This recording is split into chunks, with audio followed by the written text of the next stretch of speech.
What up, everybody, and welcome to Late Night Live number 152. I hope everybody's having a wonderful day, evening, morning, whatever time it is for you. What's going on, Ojaswini? As it says in the title of this live, we are continuing our Curating an Alphabet series, where we go through the PDF on my website of all of the alphabets, or all of the ones that I have found in the scans that were printed in the Business Educator, and picking specific letters of the alphabet to create one curated alphabet, which is so far, this is where we're at here. We did A through E on the top line, F through J, and then in our last stream, we did our K through P. So today we start off with Q. What's going on, Skeet? Hello, Cyril. Good evening, everybody. How you guys doing? Put this off to the side and get warmed up. I feel like my lights are very bright today. Alright, warm-up time. If you don't have the PDF or you don't know what PDF we're talking about, there is a link in the description of this video to grab that if you'd like to join along, or to play along with us. I guess I'll use this as our last sheet we finished off with before we went into the black light last week.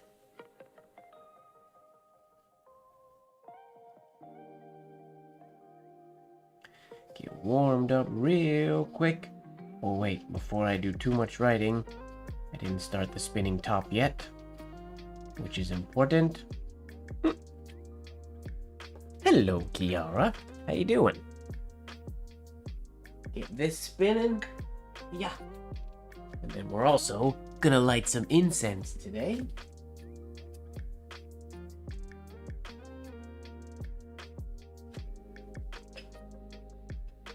Get it smelling all nice in here. Right on.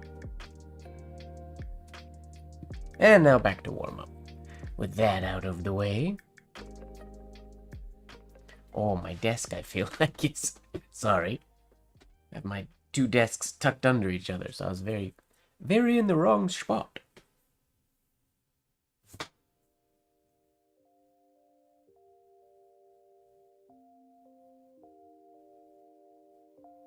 Do you think we can finish today? Q, R, S, T, U, V, W, X, Y, Z. That's a lot. Is this going to be a 2 more week thing? 4 week stream?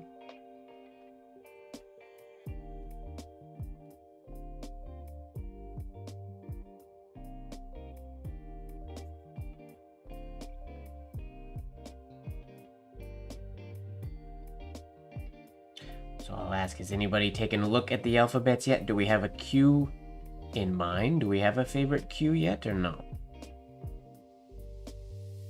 Out of curiosity.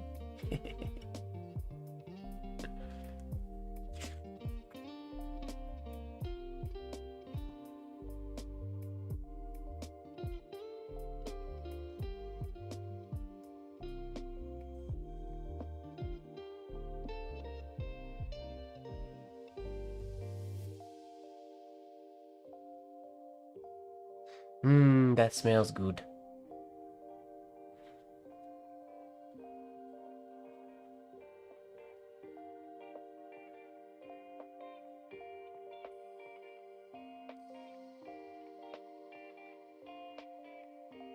Alright, I guess shall we dive in? Checking out these alphabets. We're looking for a really cool Q. My favorite Q is that one right there. Hello, Amir. Welcome, welcome.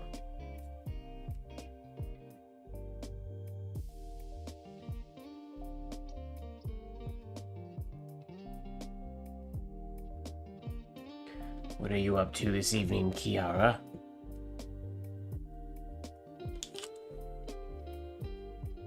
Alright, what are we doing?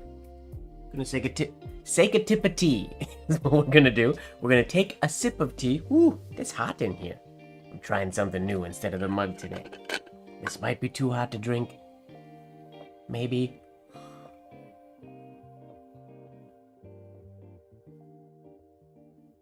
I'm nervous. I'm going really slow, but it feels... I'm gonna let this chill with the lid off for a bit. Feels too hot. I don't know that a slurp is enough to cool it down. Alright, then we're gonna dive into our PDF.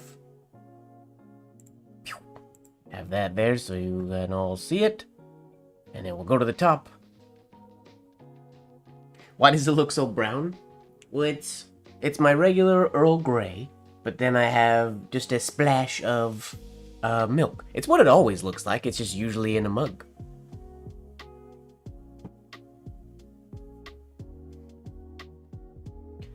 Okay, looking for a cool cue. Looking for a cool cue. We got a lot of 2 cues. 2 cues. We need something unique and fun. If we do a 2Q, we'll use a compound curve entry like that one. I think. But can we find one that changes it up a little bit? Exactly, Cyril. I didn't take a sip yet though, because I feel like it's too hot. I have a wussy mouth.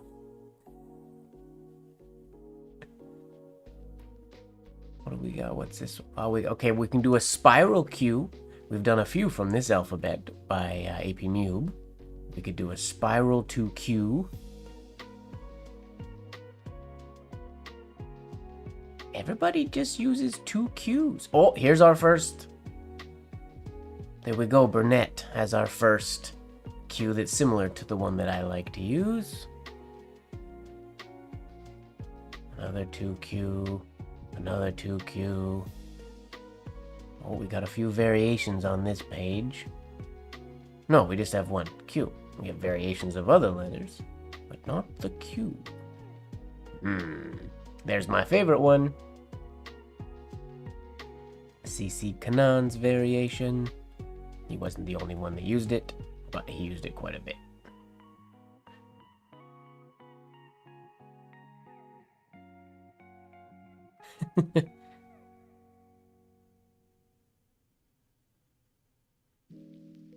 Okay, we're not gonna do... Ooh! There, I'm doing that one. Just because I don't know if I've ever actually, like, paid attention to that one before.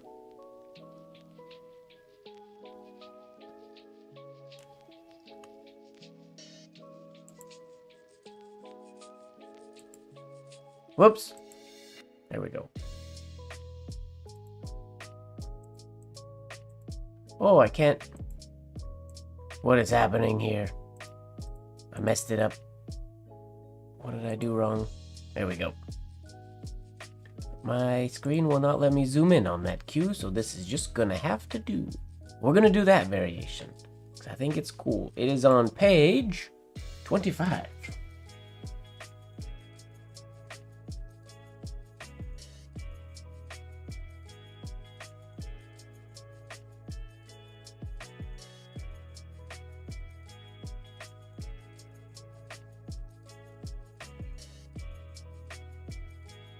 Wait, page 25?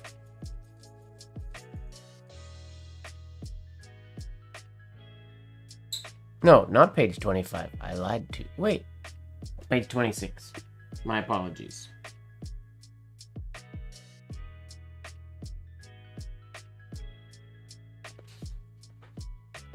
Okay. Leave that. I guess I could leave that there so you can see the cue we're doing. Or I can remove the PDF window. I'm gonna remove the PDF window. Organized as usual today. Alright. So it is basically just an O. You start with an O like so. We come around, we have our loop here. And then we have a little dagger in the middle with a horizontal oval. That's so simple. This horizontal oval goes a little lower like that though. It's so simple. Nice and clean, nice and simple.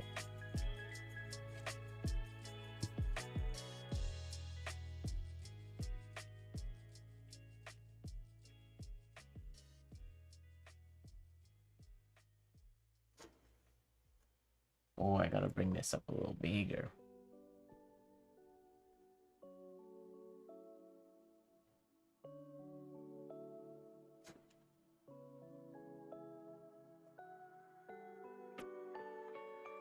So simple. I'm making this too high though. It needs to come down there so that when this crosses, it doesn't follow this parallel quite as much.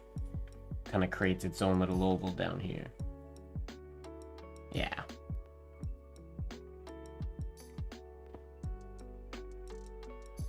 That is one of my favorite variations of P. It's a very simple, very clean one on that page.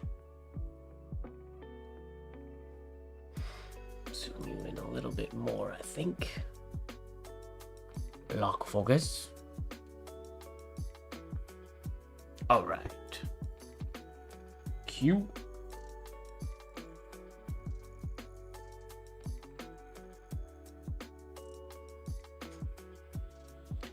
So habitual for me to make this be down here and not continue up there. Gotta cut that out.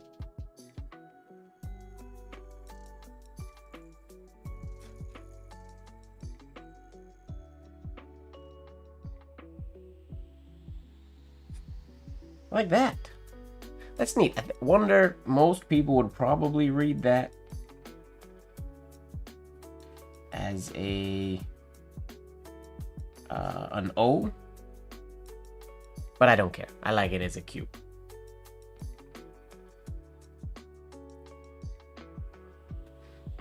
It's not super complicated either, so it's given us a nice chill start to our stream today. Now, to truly get that canon-ness, I could try to shorten my shade a little bit. It's much longer than his is.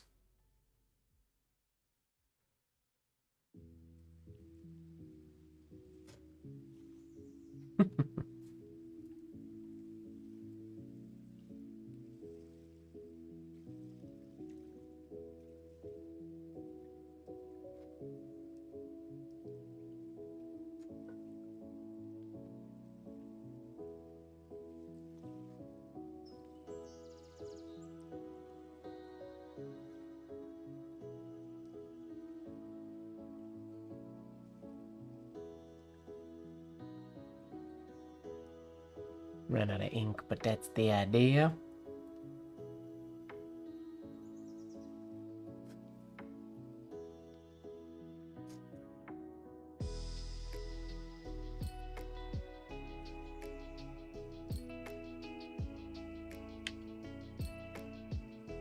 All right. Let's write it. Let's put it right on our sheet. We'll dive right in.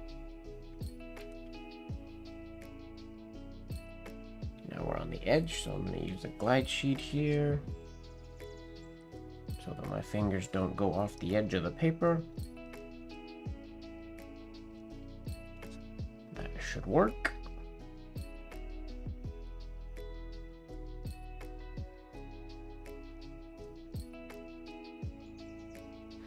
And breathe.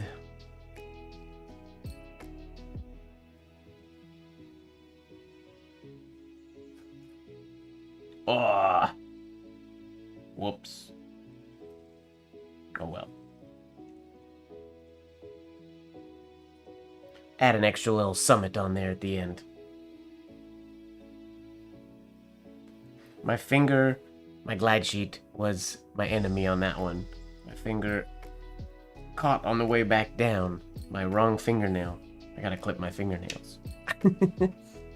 But there's our cue. Not too shabby. Which takes us to R. Now, my instinct is to use the R that's similar to the P we just did, but I think we want to change it up a bit and not use that same one. I agree, Cyril. I agree. It is cute. Simple, clean, and I like simple and clean. Alright, what do we got for ours? We're just going to start basically where we were. if you guys have the PDF and look through it and want me to check out any pages, let me know. I love this one. Kanan's R.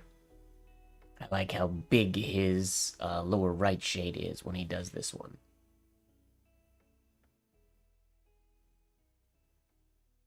Let's see if we stumble across anything unique in the R realm.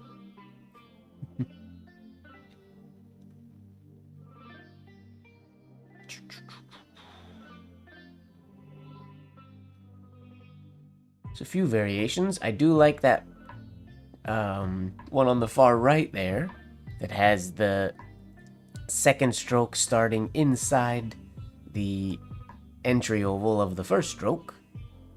I like that quite a bit. We'll remember that one. CP Zahner's on... Where are we here? Page 34?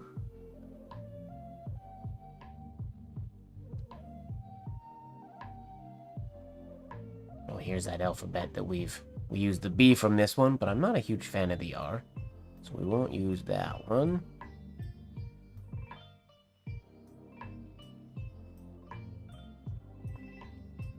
Very clean. One thing, I'm not using any of the letters from this alphabet, but if we look at this Ransom alphabet, or by CW Ransom, one thing I love, if you just look at this one, just like quickly, this happens in a lot of other alphabets, but I just notice it quite a lot in this one. All of the shades kind of pull the same amount of focus, with the exception of the O and the J here because they're so close together. But all the shades are equal size. Like I know for me personally, when I do alphabets, my A shades end up being quite a bit larger than my, say, R or S shades. So I have to shrink my A's because I have trouble getting really big shades on my R's and S's and L's. But this one, none of the shades really take a lot of focus, which is awesome. And something to strive for.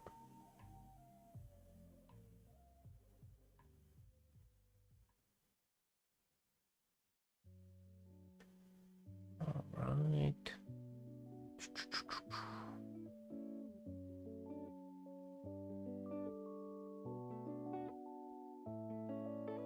Nothing super unique coming yet.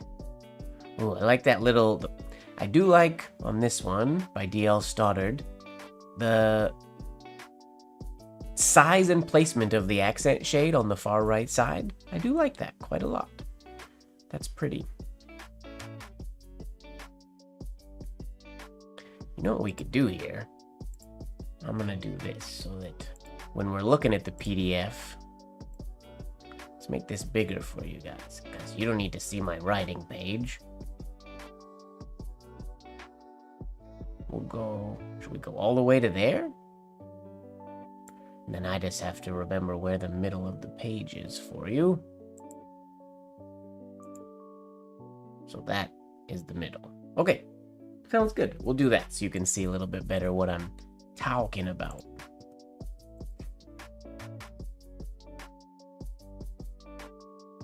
Keep scrolling. Oh, Lupfer's stuff is just so clean. Favorite R, Lupfer's R right there.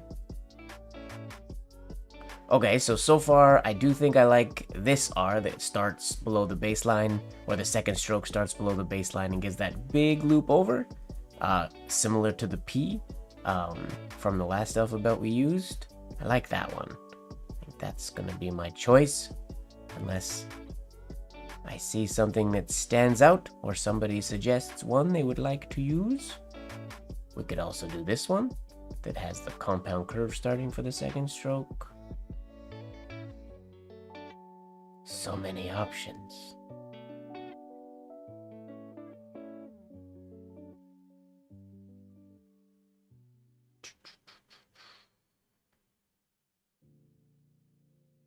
Well, for the sake of time, we're going to go back up to this one, and I will do this one right here. No, this wasn't the one. Next one. This one here. Yeah. On page 52.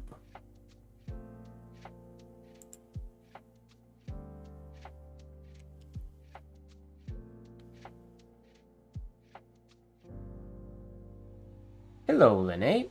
Welcome, welcome. Alright, page 52. This one shouldn't take too awful much practice because it's not super foreign to me. Let's do it.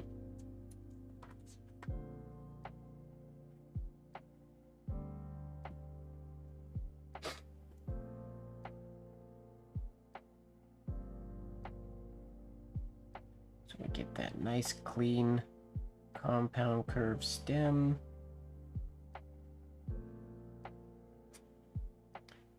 And then we start way down here. And we gotta make sure that we start this far enough to the left or to the right that we cross through.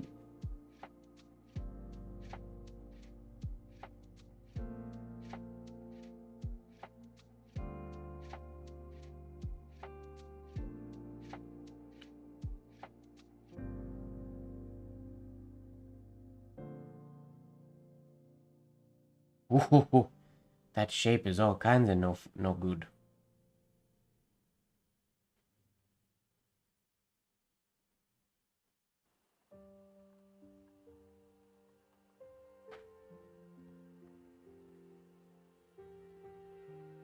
Doing not too shabby, no complaints.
Not bad. Gotta bring this over to the right a little bit so it threads that stem. Nice. That sounds lovely. Productive and delicious.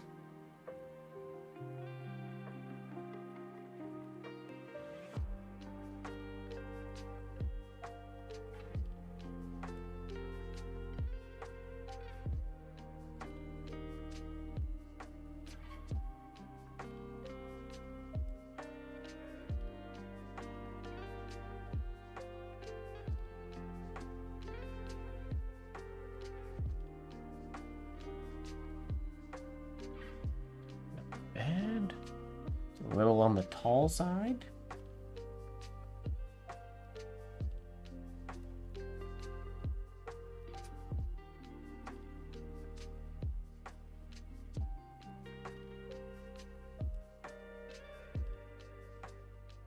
Can make my little loop bigger in there.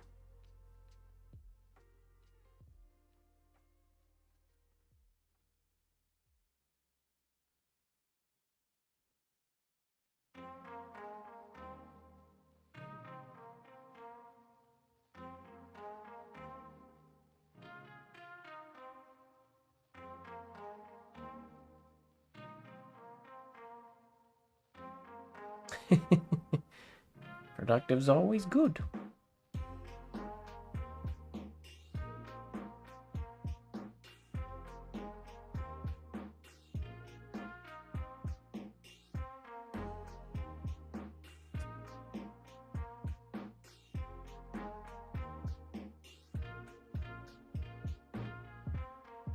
That's the idea.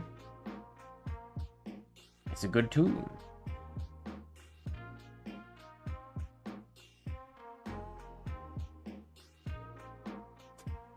Oof. little too aggressive on the compound curve there.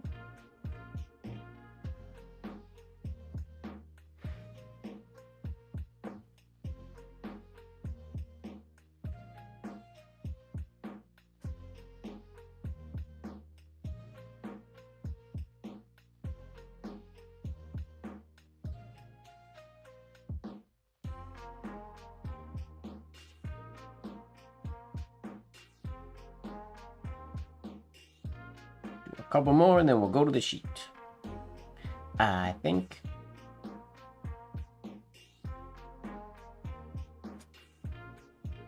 Too much of a hook on that one.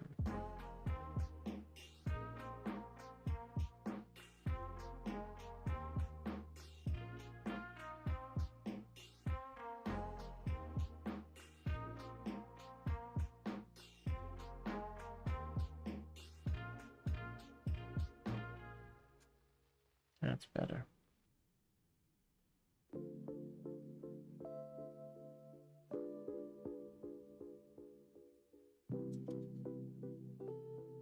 It is a little repetitive. You are not wrong.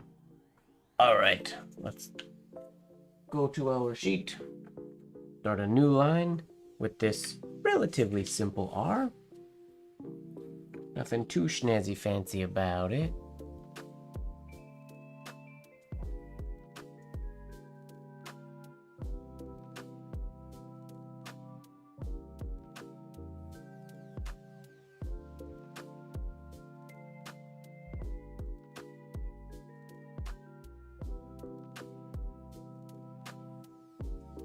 Oof, big hook on that one. Oops.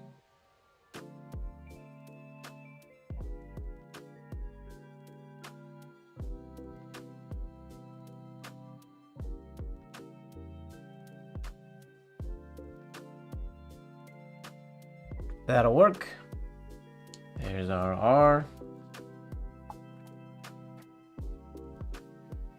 Now, there's been some good S's. We've seen some good S's. Can I remember what page we said they were on? No. But we will have to find some of them again. I do feel like we passed one not long ago. I'm gonna do some... I apologize if this is either dizzying or just annoying to have on screen, but I'm gonna do some quick scrolls. Page 9, you say? Alright, let's go up to page 9. Check that out. Page 9. This one?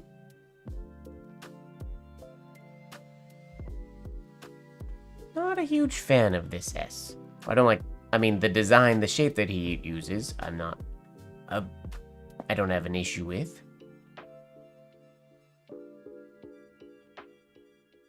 With the hook on the end, I do like putting the hook on the end of an S. Oh, we got an ad. Yup. I think we can do schnazzier.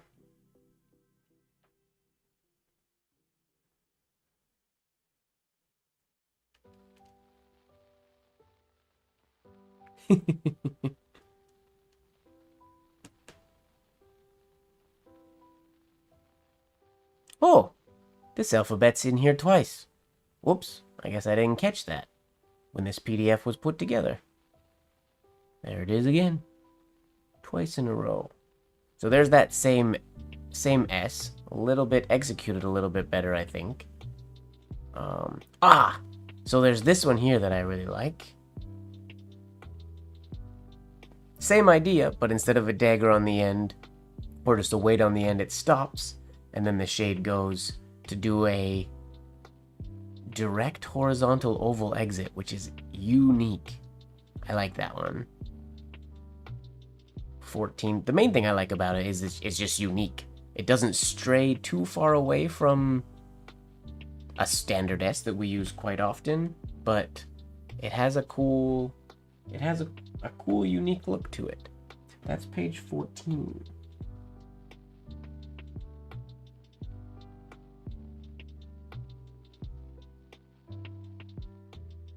No, page 13, sorry.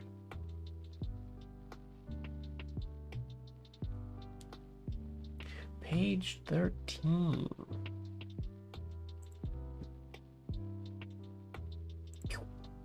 Alright, let's give it a shot.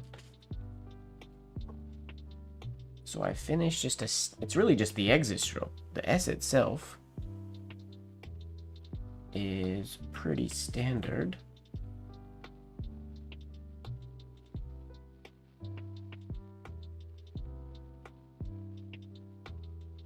Like so.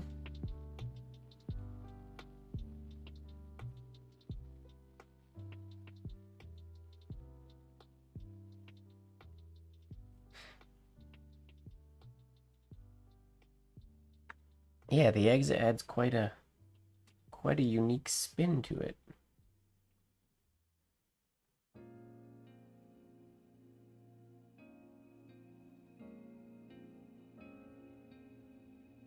Oh, we gotta remember to stop here though. Whoops.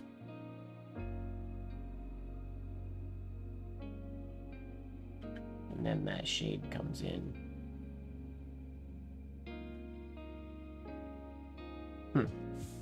Alright. Alright.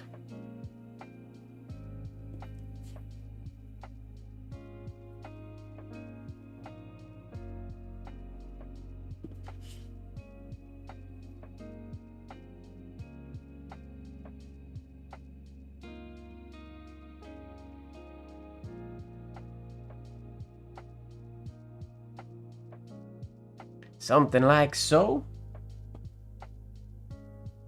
I don't know how they did their shades so big. The S's and the L's. I think it's just a mental block that I have. I don't make that shade very large.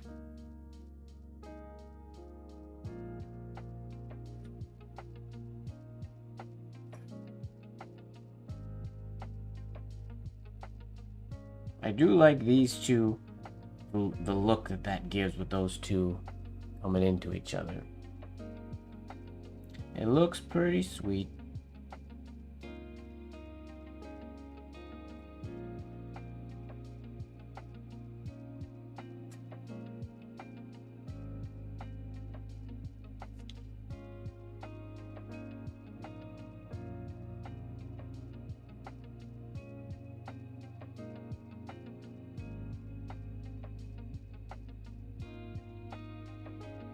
Whoops. Can't keep going all the way through.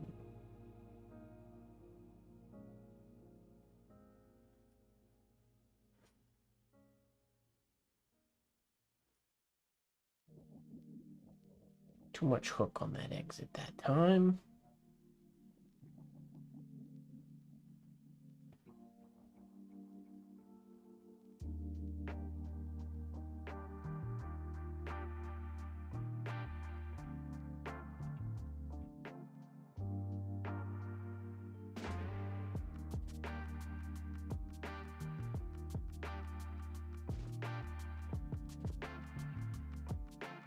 Has my tea cooled down enough to be ever so tasty?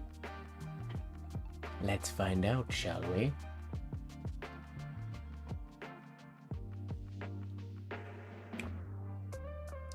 Good.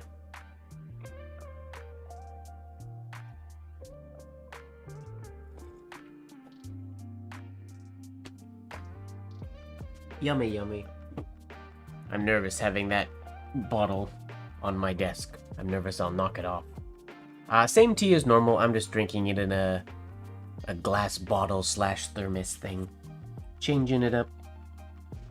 But I am nervous that I'm gonna knock it over because it's taller than a mug.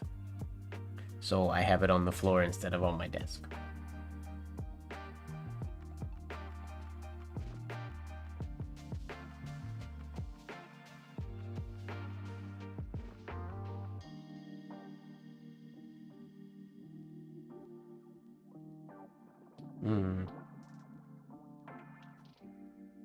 That's better.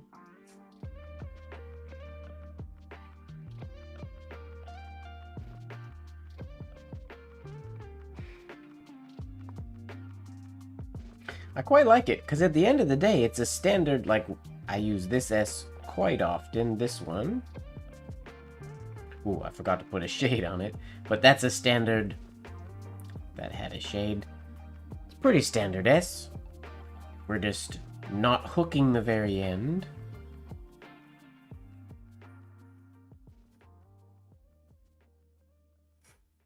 giving it a neat exit. Gotta be conscious to make sure the exit goes low enough that it's not gonna get in the way of the lowercase letters that come after. That's important.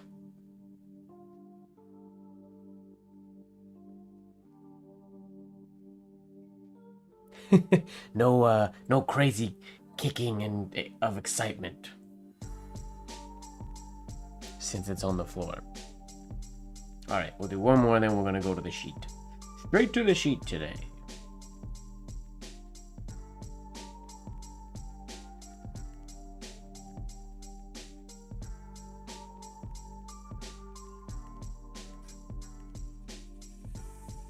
That's the idea.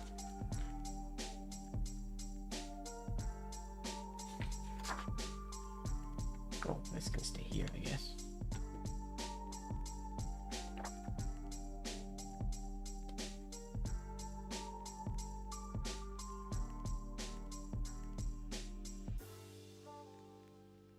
It's a neat S. I am a fan. Don't make this right.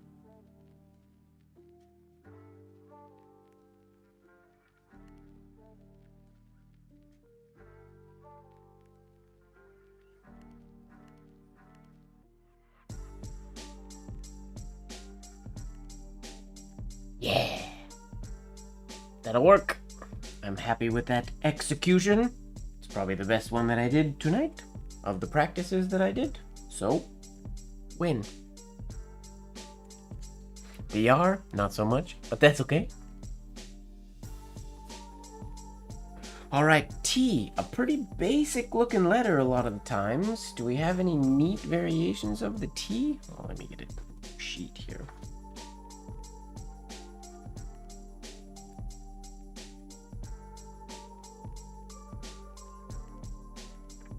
This was our end practice sheet.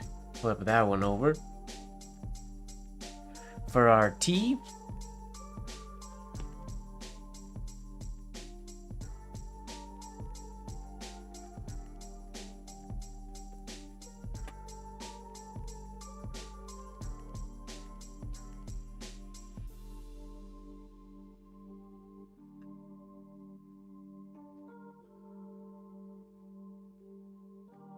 sorry, Cyril, I don't quite understand the question.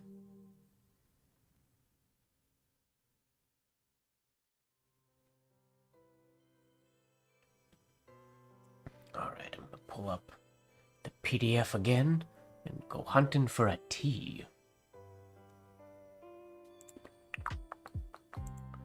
Hunting for a T. Should I just start here? Love that T.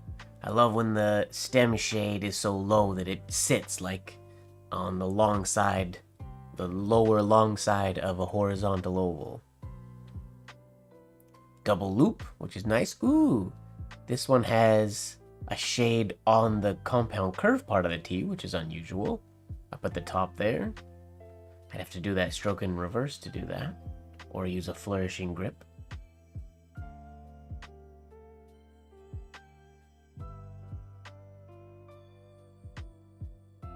Very simple and clean.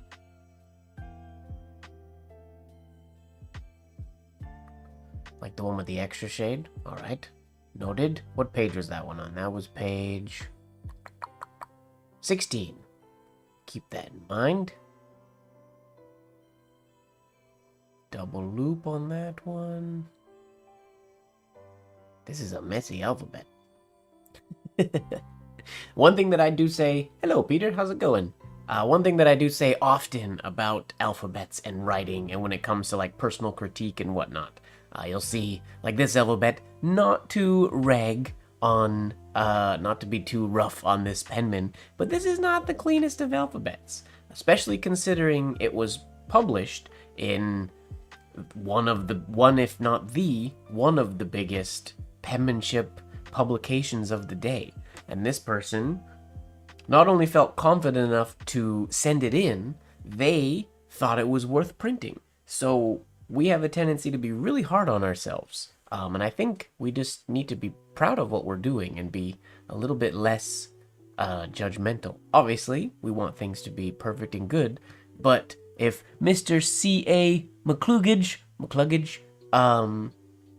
wanted this to be printed, and they wanted to print it, then if we do anything that's of similar quality, we shouldn't be so hard on our own work, I think. In my personal opinion. Obviously, perfection is lovely.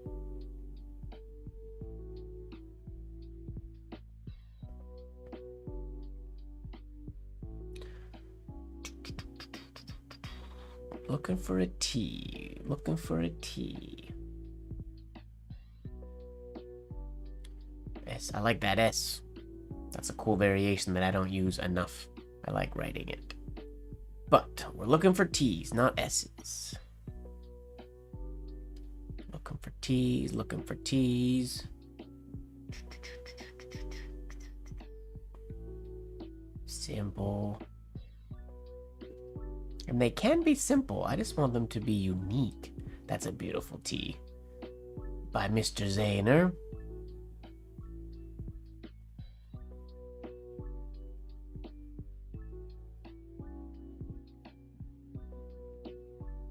More beautiful T's. A really nice Q there. The OQ. With the shade on the lower side.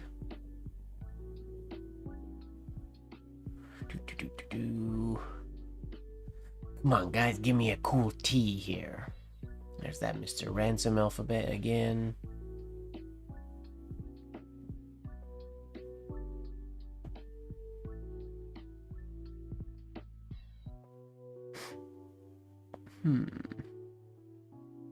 Whoa, this T is super squished. You can hardly see it. STU. Interesting. Oh! I've decided which one we're doing. I'm going to try to change the shape of the oval a little bit, but this is Stoddard. Remember, we actually just looked at his... I said I like the placement of the accent shade he put on his R. But look at the T. That's one stroke. He starts up at the top, comes around, then loops for his horizontal entry, and then compound curve down into the shade, or into the stem, which is pretty cool. That last stroke could also be done in reverse using a flourishing grip, but I would probably start it at the top and come down to the left, I believe. All right, that's my favorite so far. I'm going to look at a few more. Page 40, 47. Let's remember 47. 47. What do we got? What do we got? Lupfer, your T's are too clean, Lupfer. They're too perfect. I mean, they're gorgeous. They're too perfect for us today. We need unique, not perfect.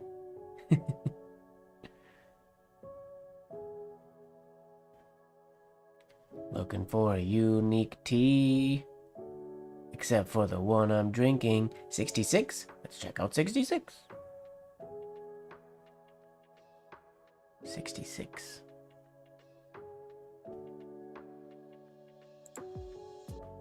Is this? No, this is 66.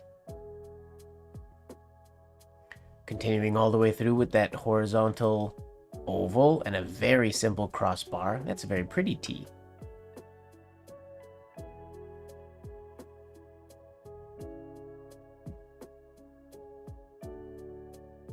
Ah, of course, I like this one because the crossbar takes such a vertical dive at the end. Classic Mr. Blozer. A design element, or an element that I quite like. Another beautiful one by Blozer. Double loop on the end. But I think so far I like that single stroke one. So many choices. It's a thing, there really is, there's no right or wrong choice. There's just which one catches my attention. Oh, there's another. Ooh, maybe we'll do this one instead. By F.O. Gardner. It's another single stroke. compound curve, stem, up and around, weird placed accent shade, up and around again, into a little loop, and then the crossbar on top. That's page, what, 70, 74. That's a neat one. I like the single stroke like that. 74 and 44, I do believe, were the two that I like so far. I think I'm going to make an executive decision and do... Oh, there's another good one. Two loops, a stop, and then a compound curve. But I use that one fairly often. I'm not going to do that one. I think I'm going to do 74. Oh. So rarely on an alphabet would T be the fanciest letter on the page, and that's kind of the case here. What's up, Walker? Neat. Yeah, normally people get fancy on like the S's or the O's.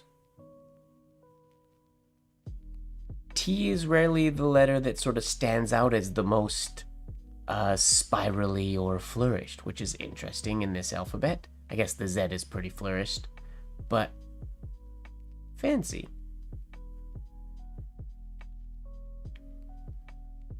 But I think...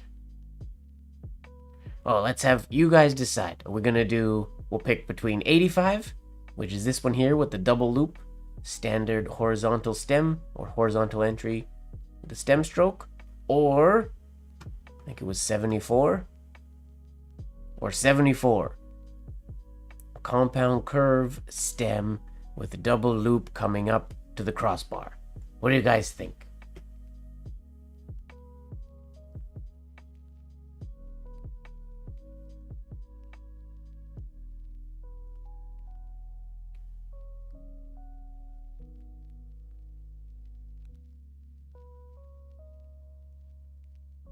I haven't yet, sorry.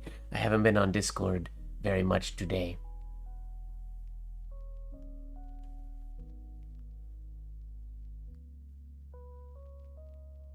The one on the cream paper, is that this one?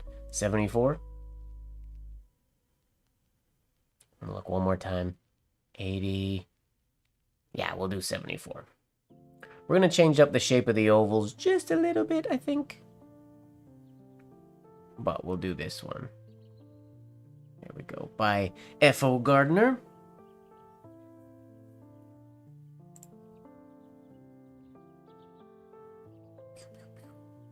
Okay.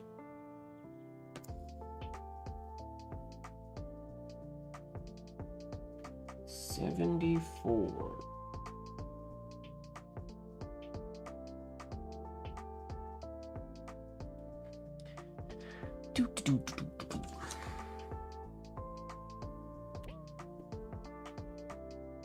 I don't know if I'm gonna do my accent shade the same place they did theirs, because that one to me feels wrong, but I'll maybe try to do it the way they did it.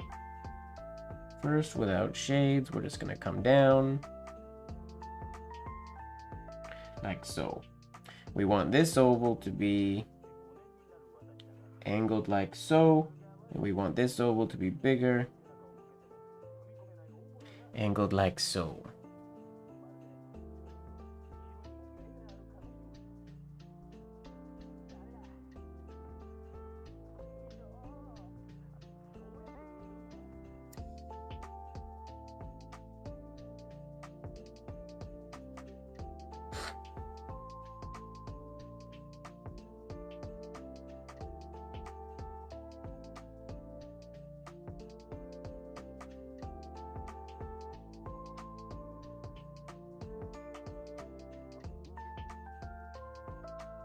Was your Georgia similar to the ones we were discussing that have just a really big space between the G and the E? I'm guessing. Another example of that. Sorry that I didn't see it yet. Busy afternoon.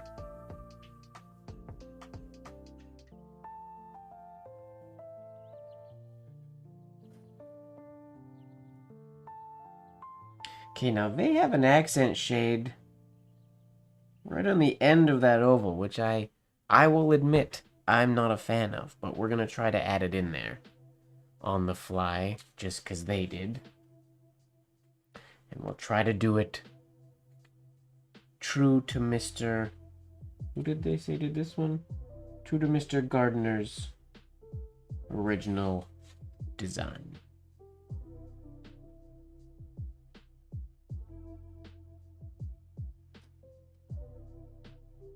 Huh, that feels wrong.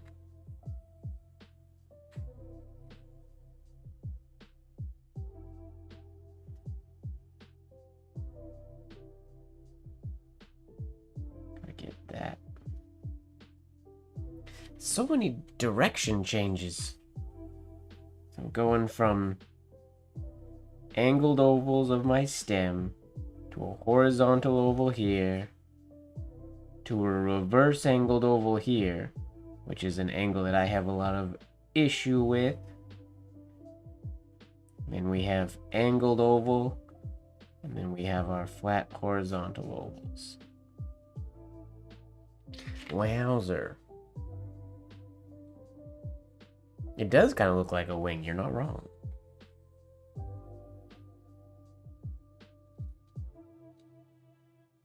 Okay, that's kind of the idea. We got that shade in the right spot. We got that going at an angle. What I need is this flourish has to come up higher than my crossbar. So this can come down and it won't have, then this oval won't get a weird shape. It'll look better. Because then that oval will look more like this. Nice and symmetrical. In theory, of course. If, of course, also I execute it properly. Which is always a bit of a gamble.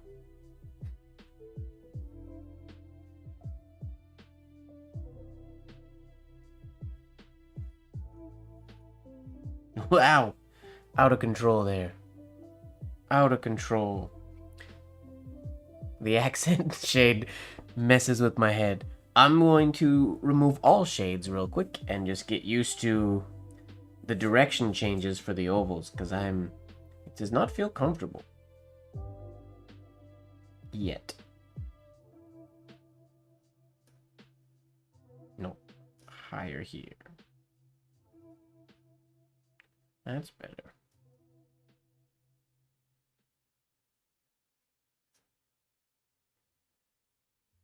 This could be bigger as well.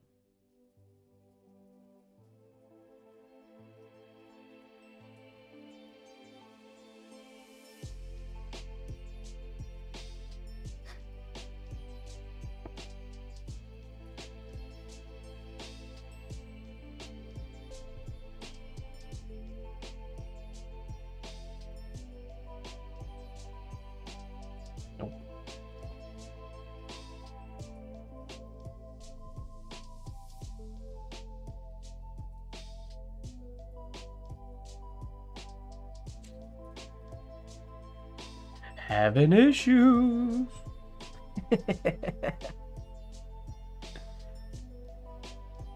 Oh, relax, Mike. Relax.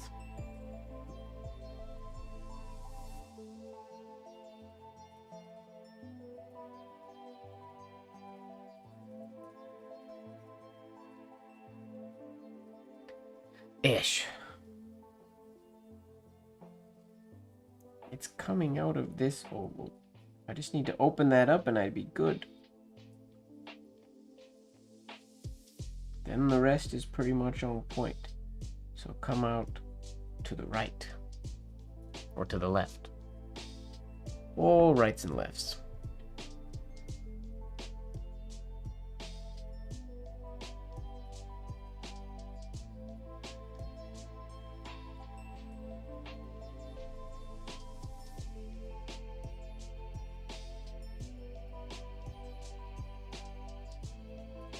Better.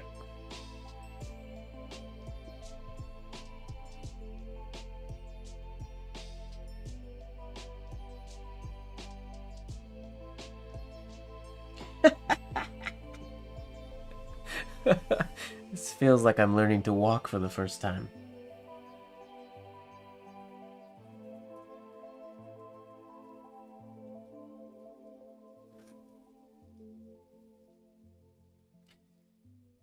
Again, if this was just smoother, we'd be chilling. But it's not. We try to make the whole thing smaller, maybe? Maybe.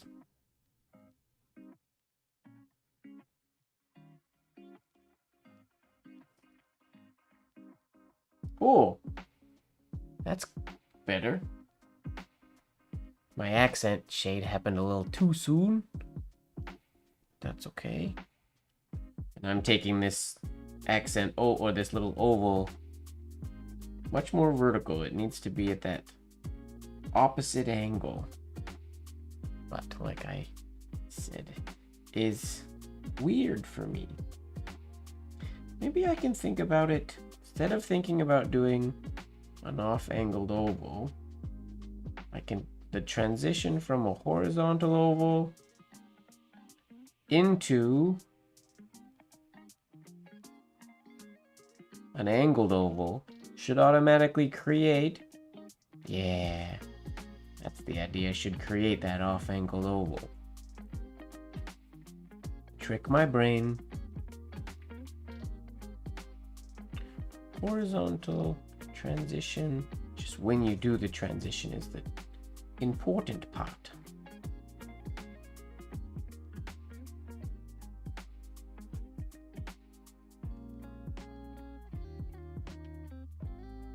All right.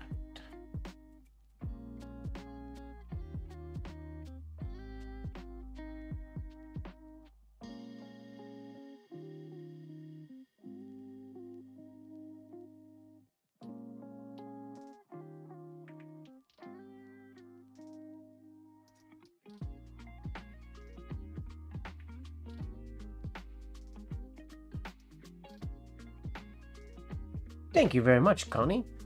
Glad you're enjoying it. It's been fun. I don't know if we'll finish tonight. Depends. We went through the first couple letters pretty quick, but this tea is proving a challenge. Slowing me down. We might have to finish next week. Well, we'll see. We might finish tonight. Or next week we'll finish with the last couple letters and then do something else.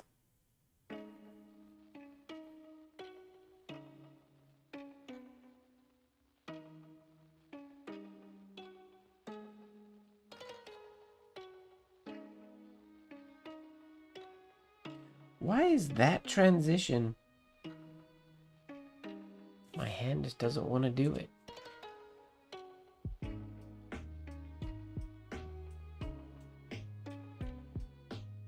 Stubborn hand. Doesn't want to follow the rules.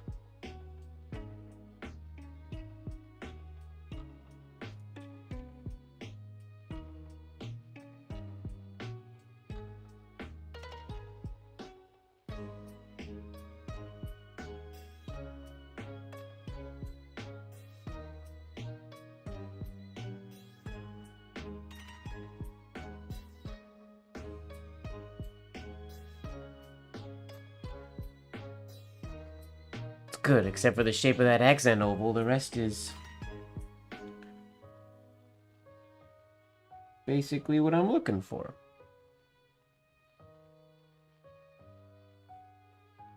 Getting there. Getting there.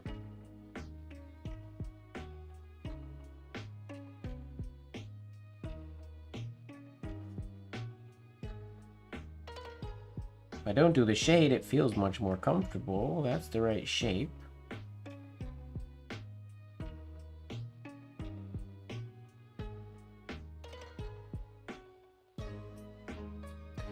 That's the right shape.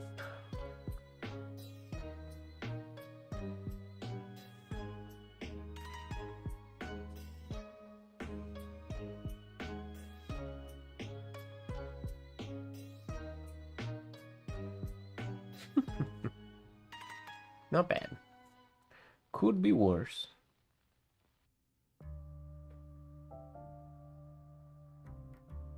If anybody's just joining in and doesn't know what we're up to, you can dive into the description of this video, and there's a link to a PDF or a whole bunch of alphabets that were printed in the Business Educator.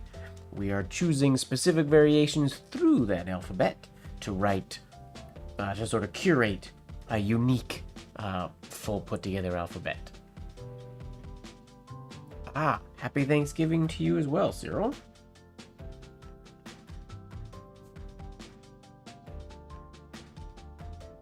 Happy American Thanksgiving.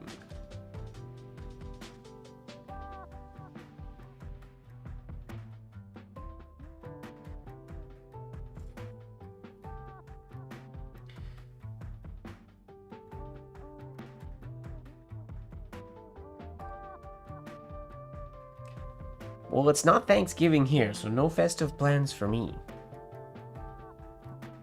Canadian Thanksgiving was a while ago.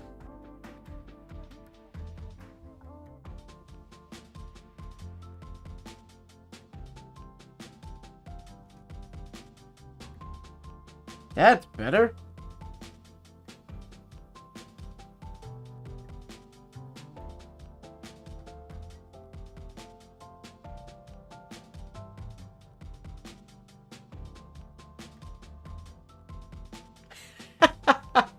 I don't know why I put an apostrophe there. Twas. It belongs to twa. This is twas. Twas. Something. Twas. Okay, that's the best one we've done so far. We're getting there.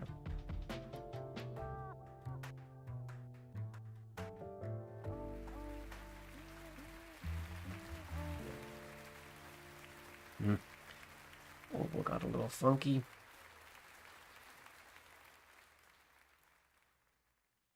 I agree, Lene. I like where Canadian Thanksgiving is personally. I'm a fan. Spreads it out nicely.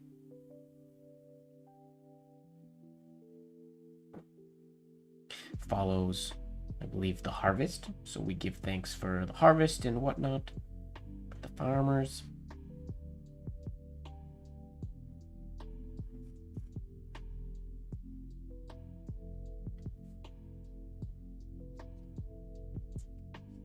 Getting that smooth little weird shaped oval in the middle is throwing me for quite a loop.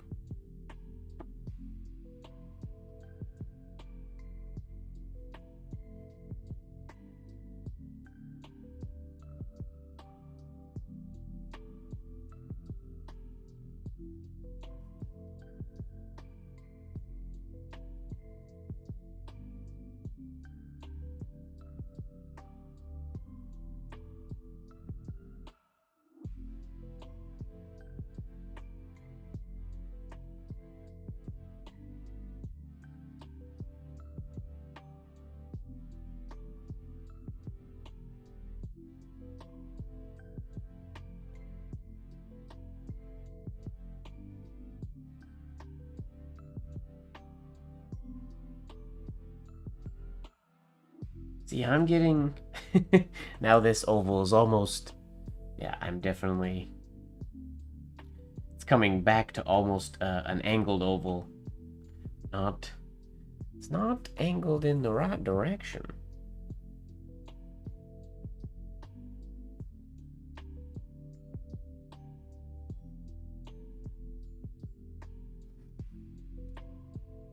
That's better. Angled in the right direction. Okay, we'll do a couple more, and we'll chuck it on the page. Hold our breath and see what happens. But except not hold our breath, because we have to breathe.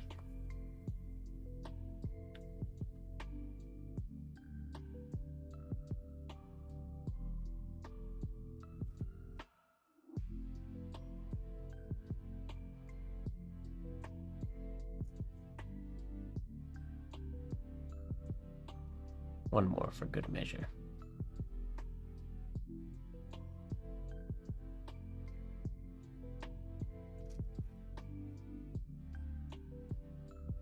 It'll have to work.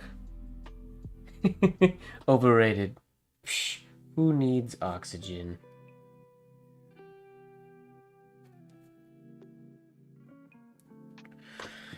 Okay, let's see what we can manage here on our sheet.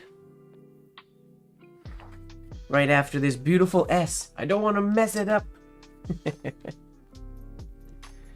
What are my favorite letters on this page so far? I like the B a lot. It's cool B. Obviously, I like the G. That's become like a favorite variation now. I like the M that we did. Mike Sull's M. O and P were really cool. I like the Q. I don't think I'll use it very often, but I think it's unique. And then the S is pretty dope. And not that much different than a regular S in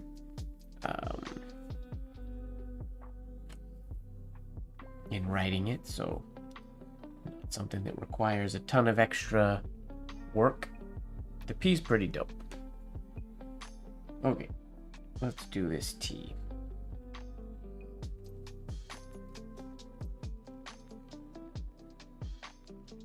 Let's just go for it.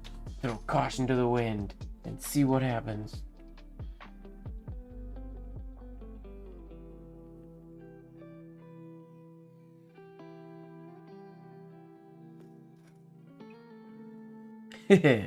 Wonky ovals, but that's okay.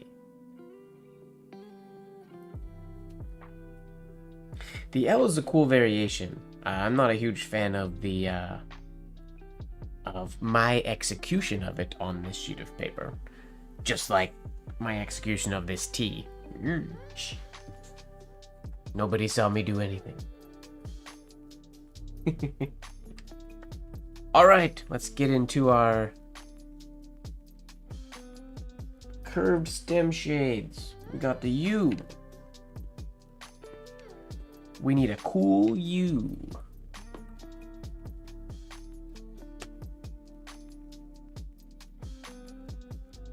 Oh, you have some ready to go?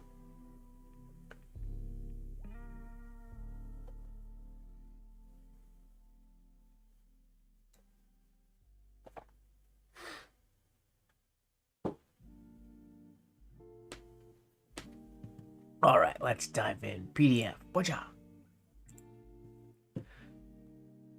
We're just going to continue where we are from page 75 and scroll down. U. Standard U. Very clean U. That's the best part. I don't know what I'm looking for. I'm just looking for something that makes me go, ooh, when I see it. Oh, now that is a very clean U by one of my favorite penmen of all time, H.B. Lemon, not exactly sure how I'm supposed to say his last name, but easily one of my favorite penmen, and this alphabet is absolutely gorgeous and so minimal. Yeah, his work is amazing. I wish there was more of it out there. The Healy collection has quite a bit of it, but the Business Educator didn't have quite as much to print. Who is this alphabet by? Stutzman. That's a very, very angled, heavily shaded U. Oh, there's another Q that I like. It's kind of like a combination of the OQ and the 2Q a little bit, which I like. I feel like you could also do this one with the little horizontal oval going and like threading the shade, which could be really cool. Sorry, I'm mousing over what I'm talking about, and I know you can't see where my mouse is, but 53, 55, 58. An OKQ. That's good, Ojaswini. It fully is an OKQ. That's good. Nice work. I'm gonna call that an OKQ from now on. You can see my mouse? Really? What, when I do this? Wait, here's a test. What letter am I circling right now? If you can... Oh, you can! Sorry. I can now see my mouse in the background. Oh, well that's great. So I can... You guys have known the things that I was talking about then.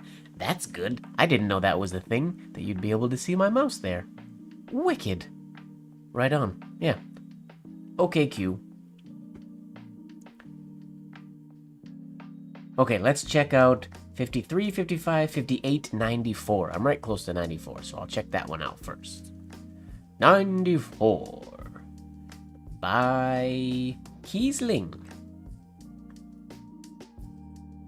Where's the U? Ah, starting from the base, double loop down. I like the shade on the start of the downstroke. Oh, I think I didn't have it in frame for you guys. Sorry, there you go. I just want to go on the record for saying that lining paper for lettering is absolutely laborious and it sucks. You are correct, Peter. It is the worst. That's why so many people make guides and like acrylic pieces that you can just really quickly trace the lines onto paper.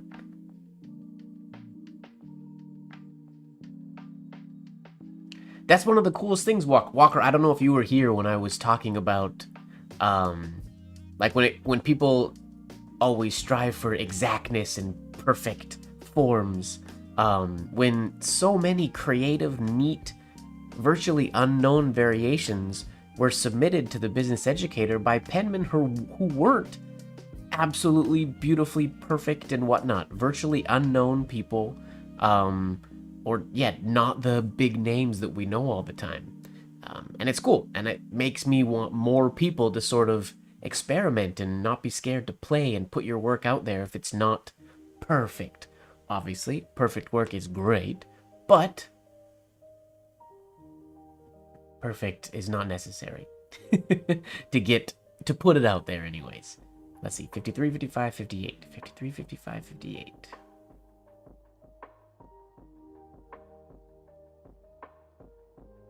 What's an umbercast? Oh, is that one of those, like a camera lucida type things? Let's go 53 is where I'm going to, right? 53. Ooh, Lupfer. The cleanest, but I like it because it has the beautiful compound curve, horizontal entry that I like. So we'll keep that in mind. That's the U that I would probably use most of the time. 53, 55, and 58. Let's go. Let's check out 55. Same idea, but horizontal straight up. Lupfers are so clean. I mean, his alphabets in here are engraved, so they're cheating clean a little bit, but his forms were really, really clean. There's a dope O that you don't see very often by Lupfer, right there. Hairline into a short shade to follow up and then go into the exit. I really like that. I've never done that before. I need to write that really quickly so it's in my bones. I've never done that.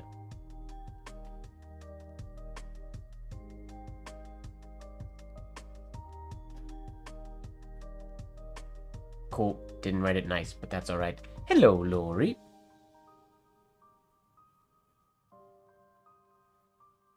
You in the clouds is right.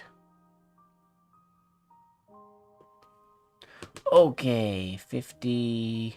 Right, we need 58 is our next one. Oh, is that Kanan? It looks like Kanan, but it's not Kanan. It's E.A. Plummer. I do not know E.A. Plummer, but that shade is massive. Very clean loops. And look how clean his shade on the U, V, and the Y are. Beautiful. Which one of those? Of those, I'm inclined to do the one on page 53, just because I like it. But I want to see if there's any other unique ideas.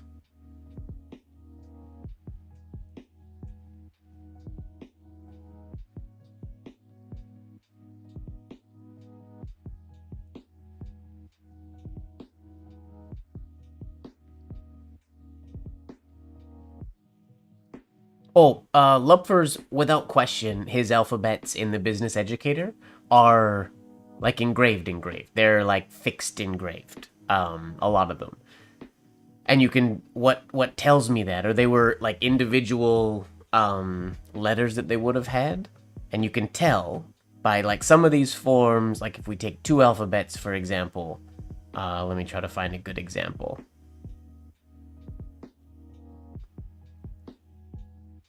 We discussed this.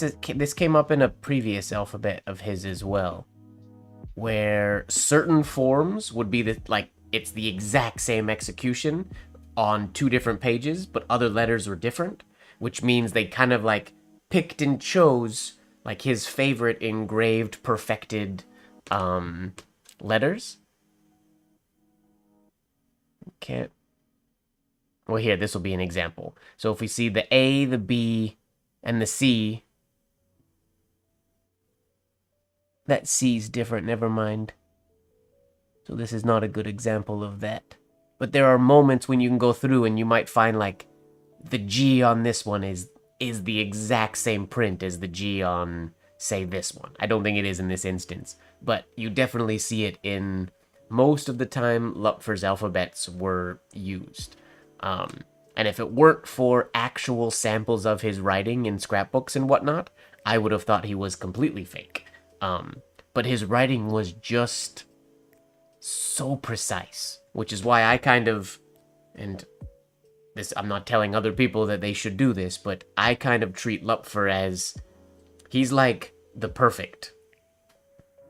He's the perfect alphabet, that's perfect. And then you add character and artistic tendency and whatnot sort of over top of the perfect model. And I obviously don't know Lupfer, but I like to think that that was maybe his like personality. He was very like just precise, and he could write precise as well. But I'm pretty sure every alphabet he has printed in the Business Educator is, if not engraved perfect, they were pasted up like most of them did. But then they also, I kind of feel like, and I could be wrong in this, I feel like somewhere in the Zehner-Bloser archive they had like a print block of a Lupfer A print block of B. Yeah, similar to like PZ Bloser's book. Like those individual letter print blocks. So they could put one of these alphabets together and make like another alphabet from a series of print blocks that were already created individual. So they're like twice sometimes perfected, if that makes sense. But that's why I like his writing so much, because I feel like it's the model that I strive for. And then I add artistic choices and whatnot on top of it. Let's check out Cyril's 85. 85. Oh, this was the one we looked at this one a little while ago. We were going to use this T potentially. I do like the super angled and almost round entry and then the looped exit. I like that one, Cyril. Okay, I just have to pick one now. Let's go here. Chat, give me a hand here. We're gonna pick between 85, this one right here, with our looped exit, 85, or 53, which was this one. Wait, no, not 53. 50, where'd it go? This one, 53.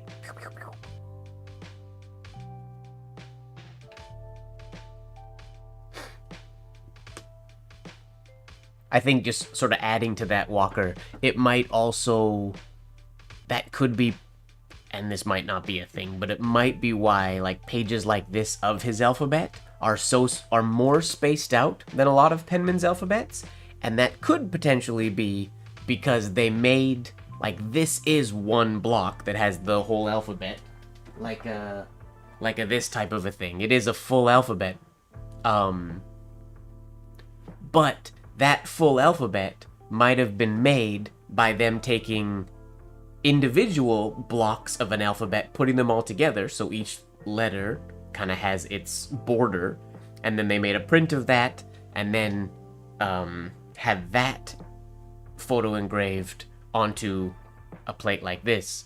So then they are always much more spaced out than most other penman's alphabets. That could be me reading a little too much into it, but... Oh, we got 2 votes for 53. Alright, sorry, Cyril. 53 wins.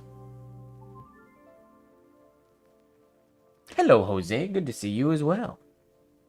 Alright, so we'll do 53. Let me load it on my phone as well.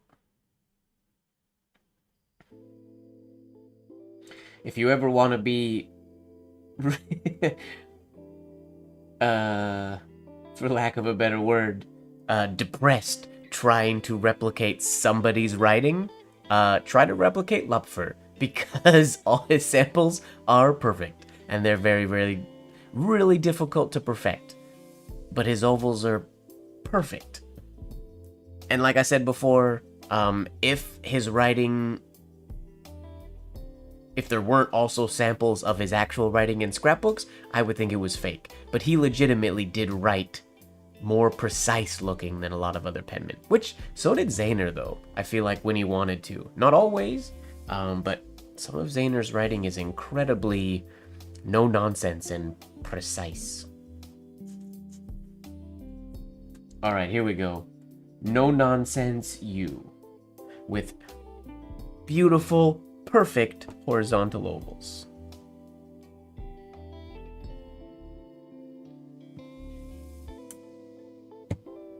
Oh, I hate that because I look at my phone right here when I'm writing, and when I'm streaming, my light on this side reflects right off my phone, just white, right into my face.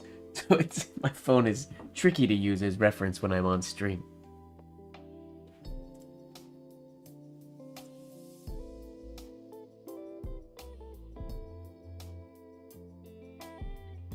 All right.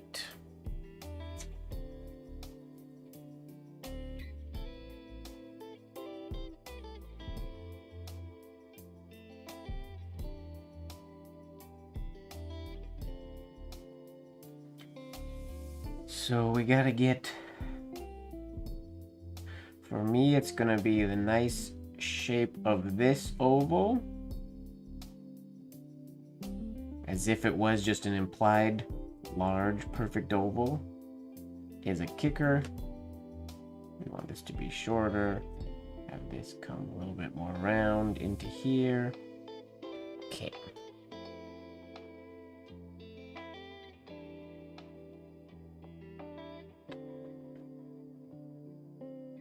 I mean, he's by far my favorite penman to try to replicate. Though.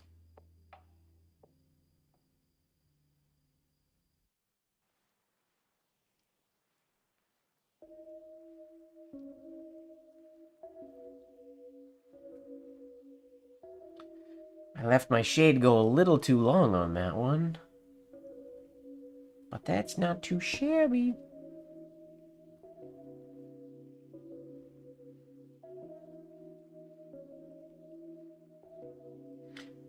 This stroke is always a good one where I've discussed this in other streams before, but the horizontal or direct horizontal oval is one that this shape here comes out of my pen pretty nice most of the time, but my indirect oval going this way can tend to be too, and you can see it here on this one is a good example of it. It's too almost round on the end, and it doesn't have that nice sort of more taper, like what I would call what a Zanarian oval has. It's the kicker for me doing this this entry.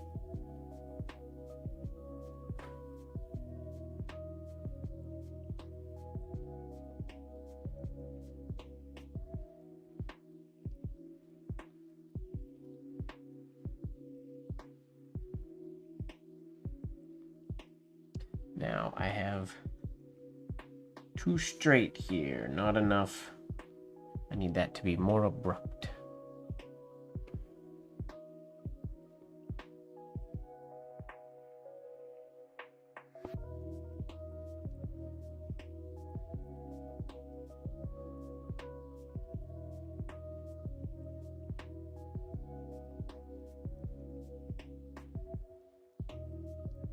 Whoops. Gave up partway through on that one.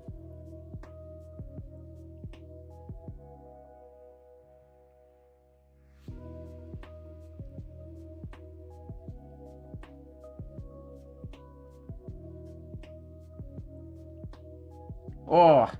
Ugh. Yuck, yuck, yuck. Thinking too much.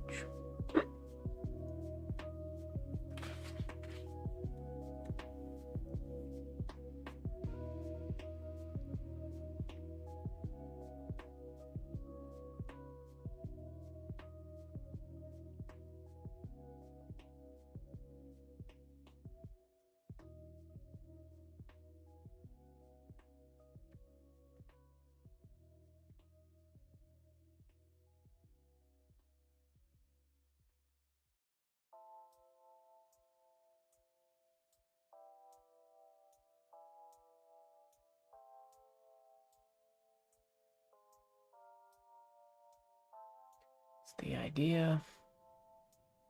Compound curve is still a little wonky there, though.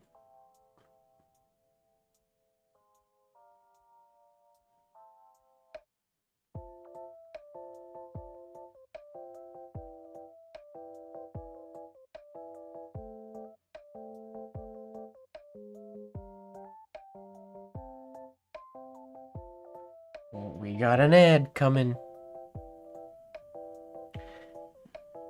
Pulling my shades too long today. Shorten them up.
One more, then we'll chuck it on the page. Doesn't feel amazing, but...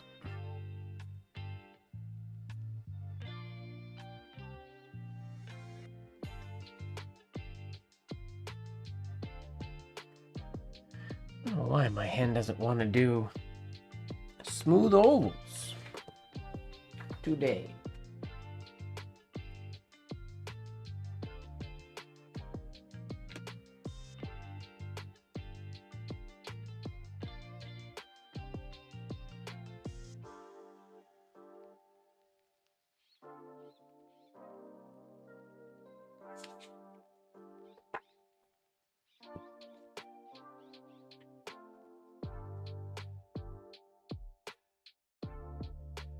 Tense today for some reason.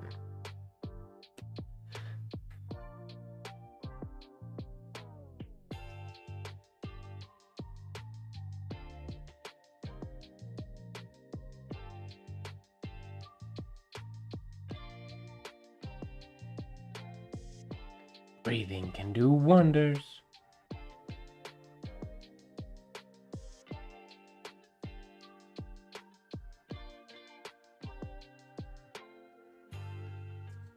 That's better.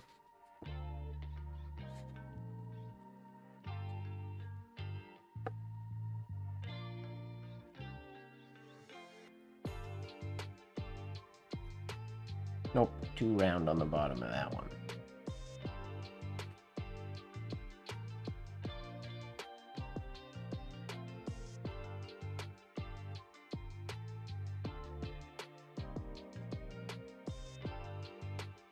Alright, let's put it on the page.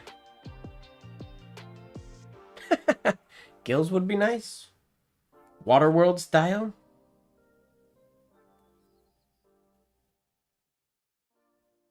I haven't seen Waterworld in a long time. I should watch that again. Damn.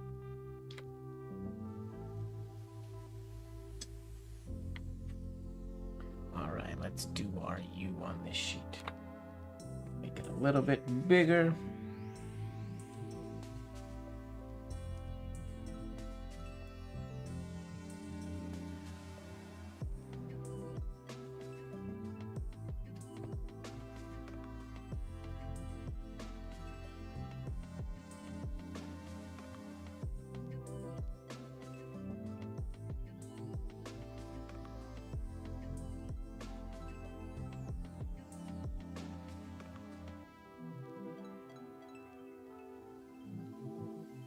It'll work.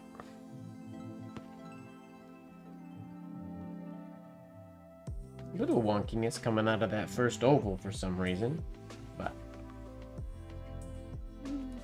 all right, now V. Tricky bit with V is it's really easy to use the exact same stroke, so we gotta try to find a different entry, a more unique entry into the V.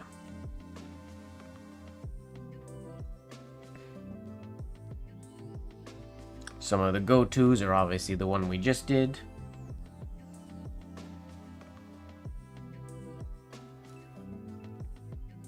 We got this one.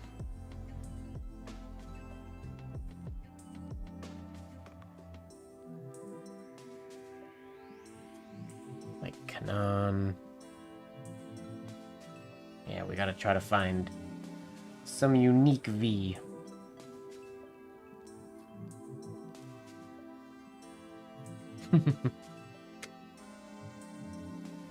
A pointed V. Well, if you find me one, there might be one in that PDF somewhere. 94. Let's check out 94.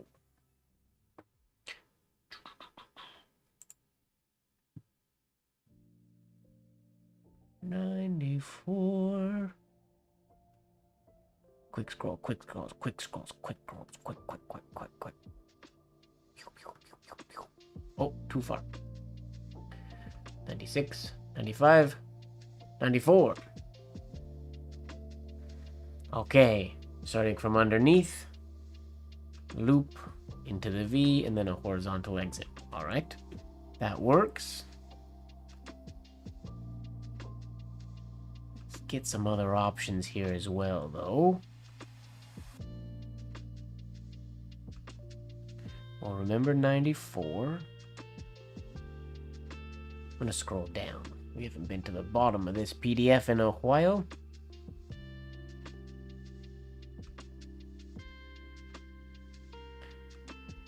$13, is that the really spirally one? Oh, look at that P. That's a cool P variation.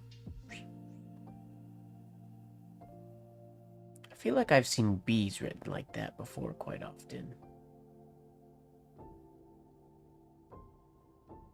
V. Looking for a fancy V. Very clean, Mr. Wesco. Precise. It's always tricky with the precise ones because you never know what makes it into the business educator. They could be not actual ink on paper writings. Whoa, my train of thought got taken away by this D to T transition. That's cool. That's a connection I've never used before. Which is surprising, because it's cool and it makes sense. That's dope. Nice. I have to remember that.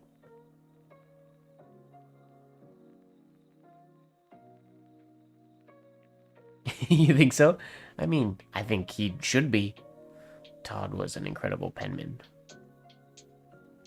J.D. Todd. Very clean. This is probably one that I go to most often. Clean and precise. That's, as you can see, a lot of penmen used it. These are all J.D. Todd.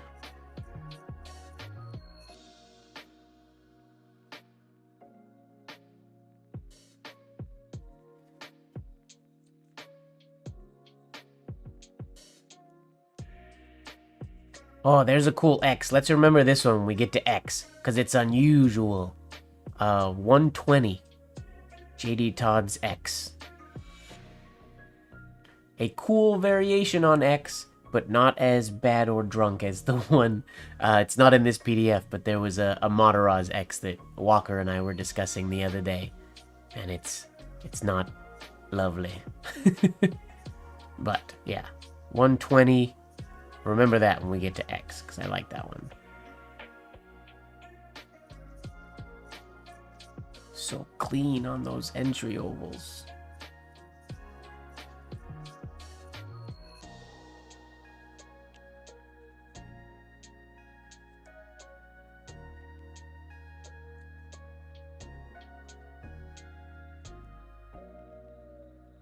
All of these. Double ovals, double ovals, double ovals, so clean. W had a little bit of a kink in it, but so clean and nice. 228.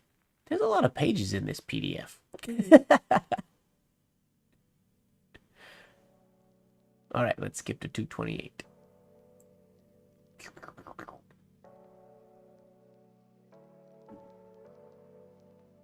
$128.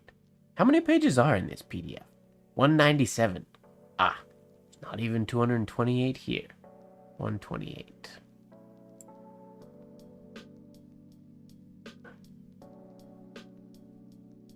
This one here. Horizontal entry. Or sorry, angled entry. Horizontal exit with a little accent shade on the bottom. I like that. Who's this? J.D. Valentine. Not the cleanest execution of those ovals, but the idea is nice.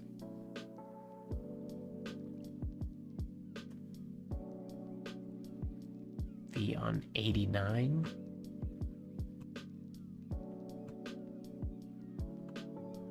Scroll, scroll, scroll. Scroll, scroll, scroll, scroll, scroll.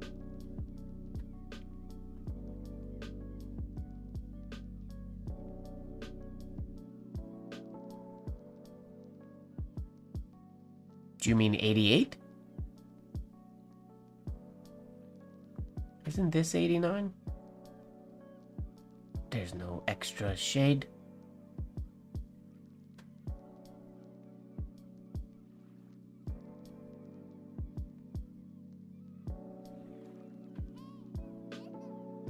I like the V ending with the little hook, which is kind of cool.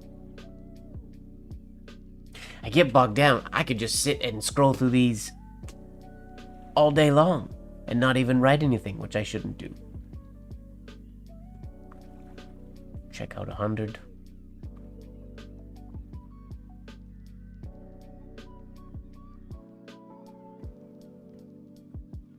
Horizontal into the compound entry, or into the compound curve before down into the entry. That's a pretty one. So many good options. I think I just have to pick one.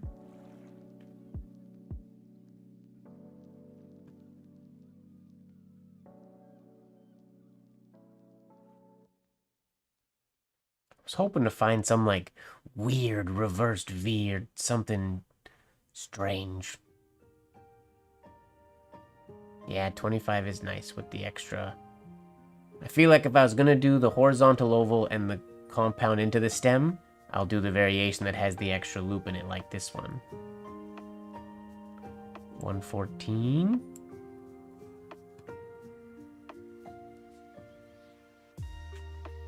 Yeah.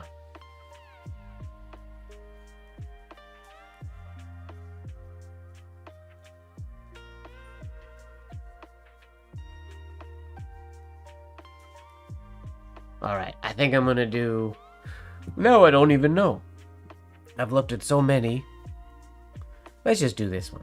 It's very similar to the last one. We'll do this variation, like 117-ish, with the horizontal entry, compound curve into an angled oval loop, follow that around into the stem, and then I'll do this one as well because it has the little bit of the little hook on the end that I can add a little bit of a weight to.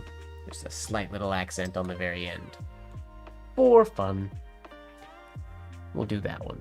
117. I have decided. Too many good options. This PDF was some of the fastest scrolling I feel like I've ever done in my life when I put it together. Going through thousands and thousands of pages of the Business Educators to just make a record of every page that had a full alphabet on it, and then pulling all the individual scan images, cropping them all, and then making the PDF. It was a fun project. We are going to add a slight accent shade on that stroke before the stem, I think. He has an ever so slight one when I zoom in on the scan.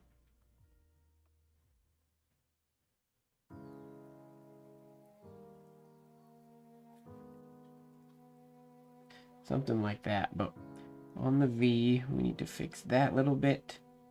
We gotta fix this little bit. And I need this to have a little bit more fluidity. So we're hitting right at the tip of that oval. And that will give this compound curve a more graceful shape as well. Oh, you guys cannot see me.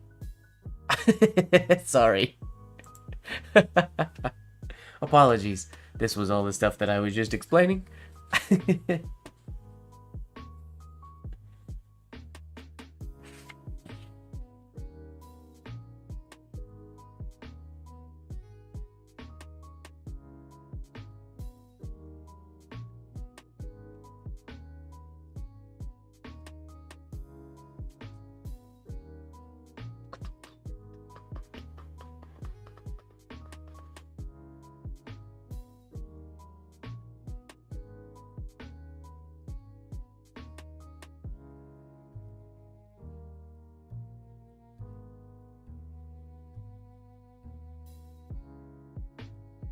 Okay, we gotta fix coming out of that shape, because the same thing that was happening with the U is happening now.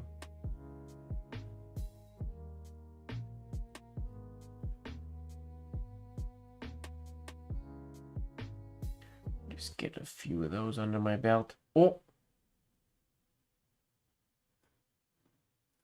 That's that song that just does that every time, right?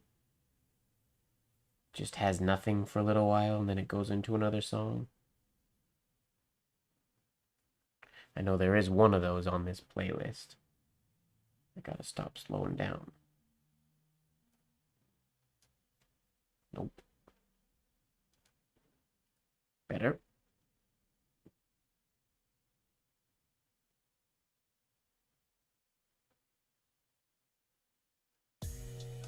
Here we go.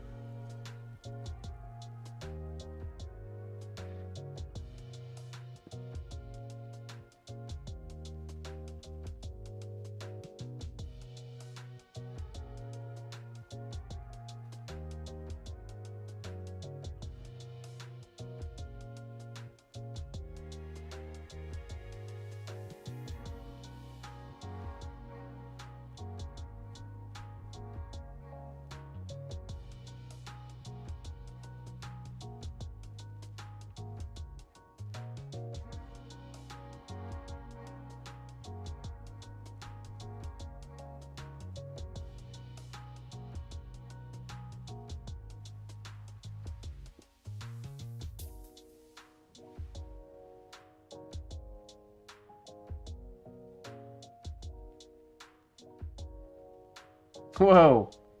Yikes. Focus, Mike.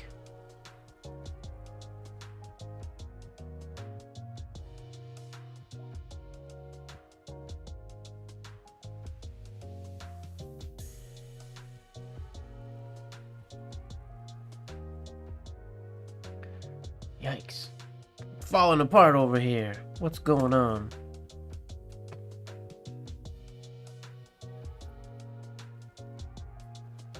What's happening?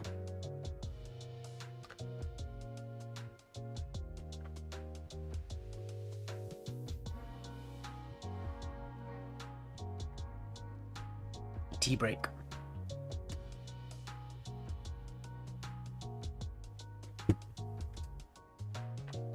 Top is going strong. Ooh, there's a lot of honey on the bottom of this. I think I might have forgot to stir or swirl it around as much as I was supposed to.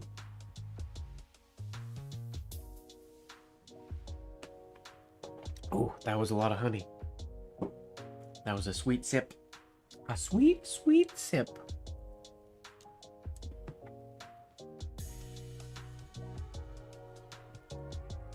Okay.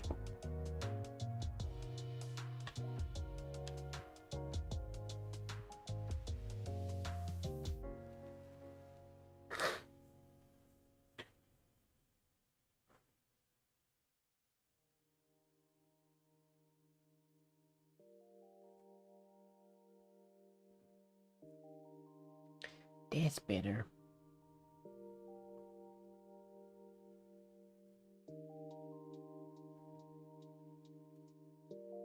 With a little weight on the end, that's the idea.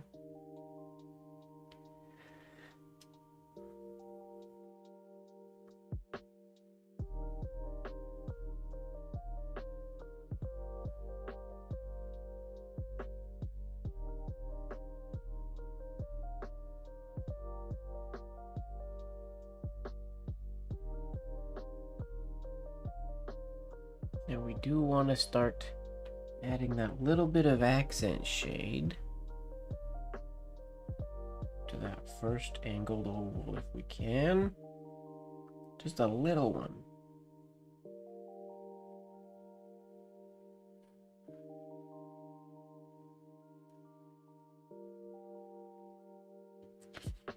Maybe a little more than that. That's the idea.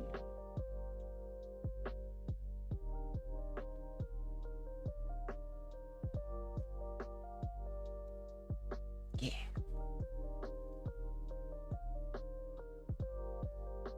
Tea break does wonders.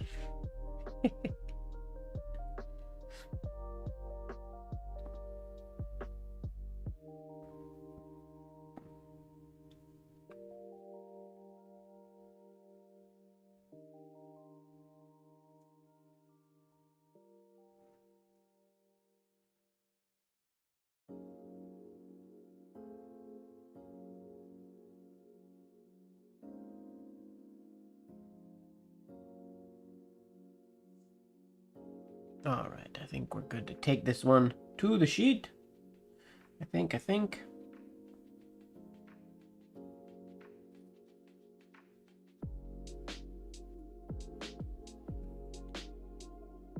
Let's do it.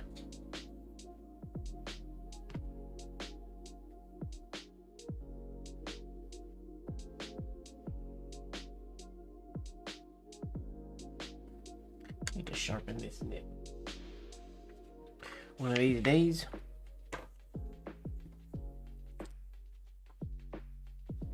We'll start a new line. Get our V.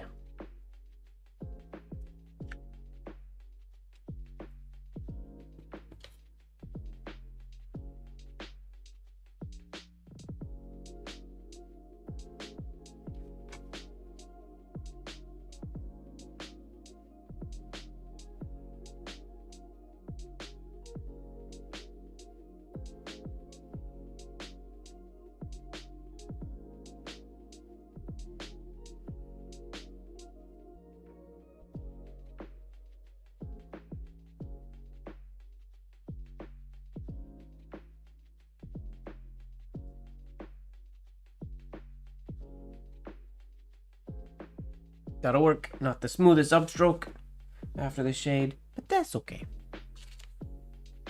All right, now we need a dub.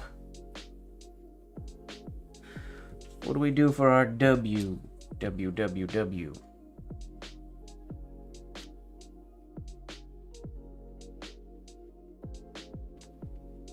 Anybody got any they love? I feel like I've seen most W's. Here, I'll check those out. I quite like writing W. What do we got? Swinny says 90. First, we'll check out 136. Excuse me.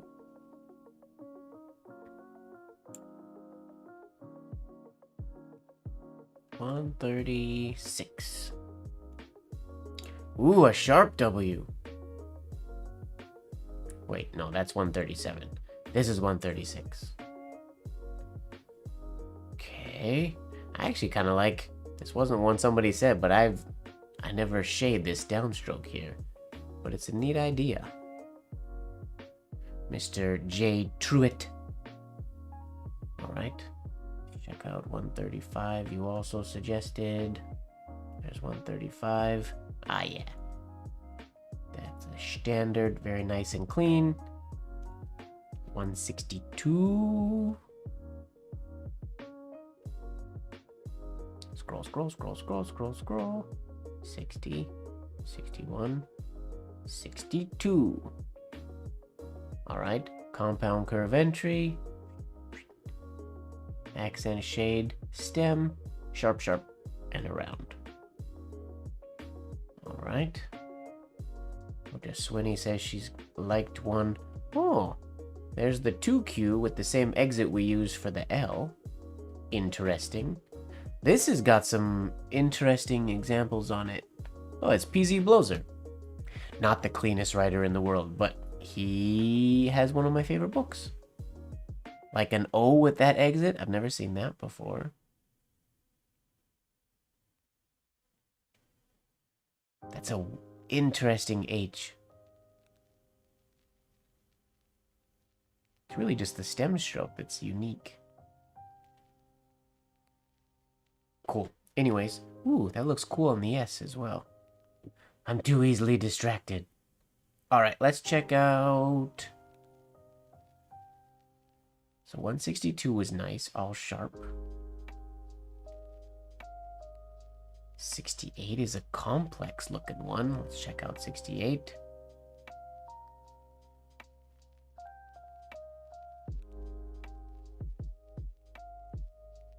This one here, 168. That's not terribly complex. We have an accent shade, shade on the end, sharp, sharp, little accent shade on the downstroke, but I don't know if that was intentional. All right, let's check out Swinny's up near 90. 90. A lot of these ones are on. Ah, see, there's so unique. We could do something like this one here, which uses the similar shade to the V's we were doing.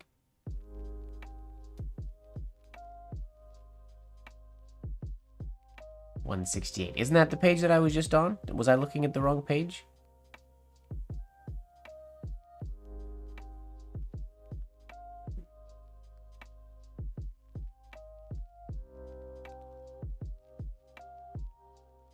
There's my favorite ampersand.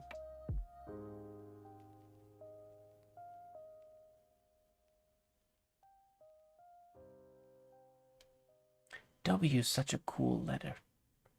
Oh, 17. We haven't been up to the very top of the PDF in a while. Check out 17. We got our loopy dude here, Mr. Mube. Loopy Mube. 16. 17. I like the little shade here. That's almost like a curved downstroke, which is nice by Mr. Burnett.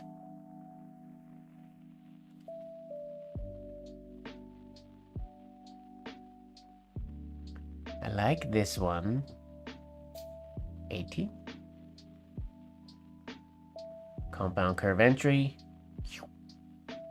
It's interesting, some of the penmen that never brought their stems down flat with the baseline. It seemed to be like oh, sorry. It's like a standard thing for them to not bring their shades all the way flat to the baseline, like Lupfer or Zaner did. Let me check out...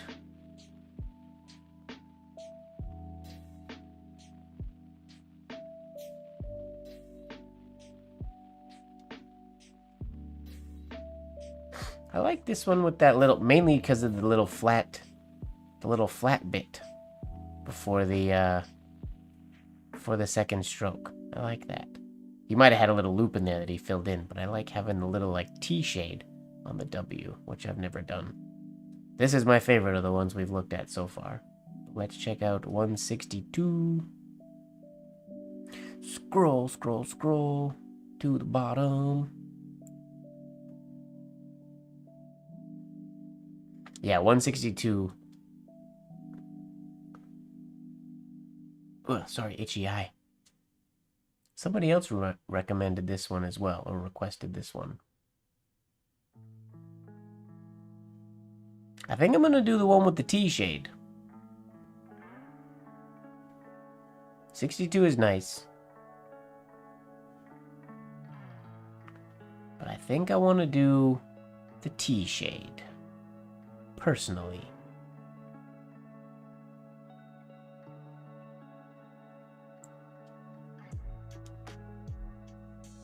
Just because I've never written it before. Or I've never put it on the...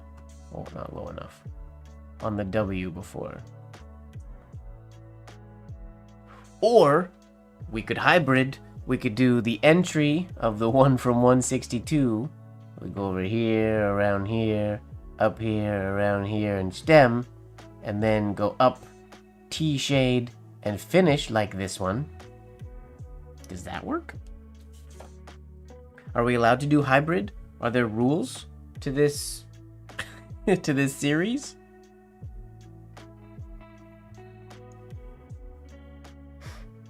Okay, let's... Yeah, we're gonna do this one. We'll do 17.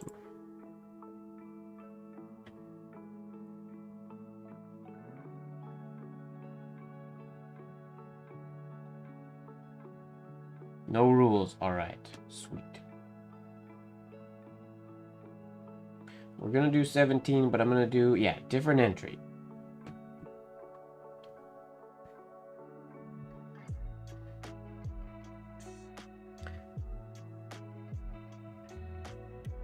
That's a very involved... Wait, that entry flourish goes like so?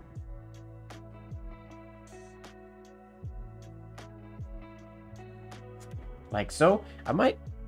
How did he do the... I have to look at that PDF real quick. From 162.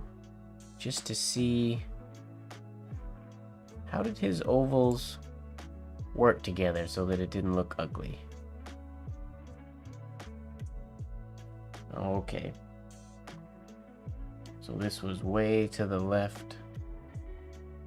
Way to the left. This just tucks into there. And that goes down. And then we'll do a T shade. And add that little bit over there.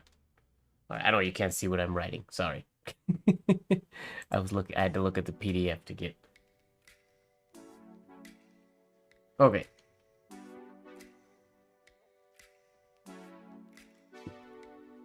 Hybrid eyes.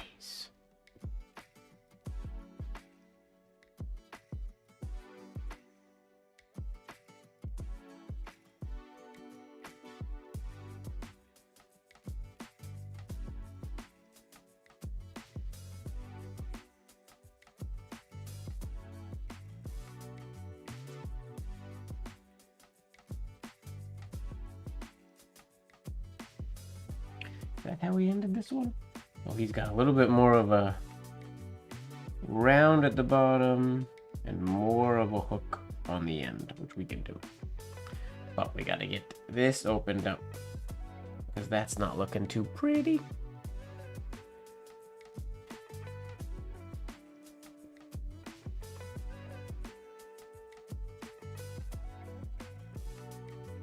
This is true, Renee. Very true. And my T, I did the T shade a little bigger than I probably had to.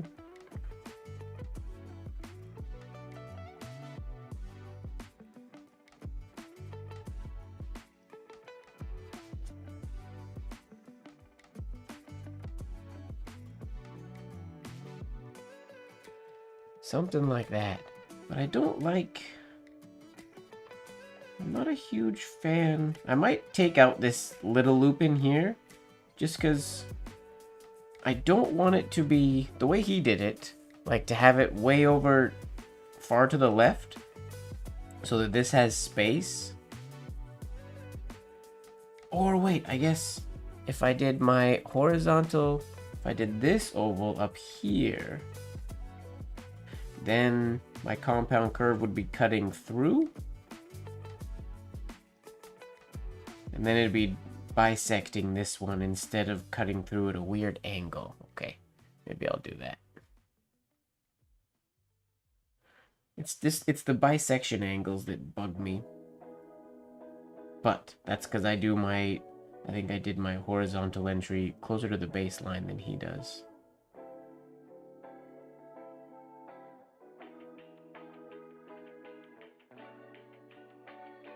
So it's more like that. I just gotta give more space though.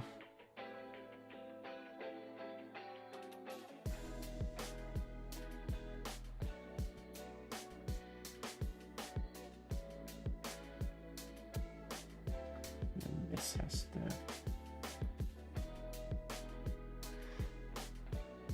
The accent oval?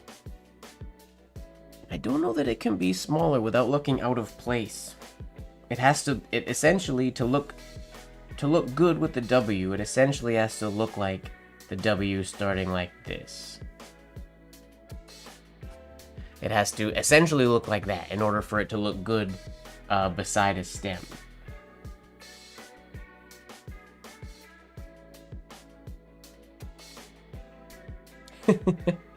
$18.45. Nice.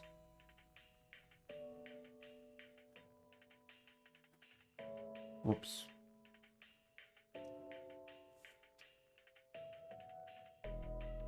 I'm gonna have to be careful to line up all those strokes better. Like that. Okay.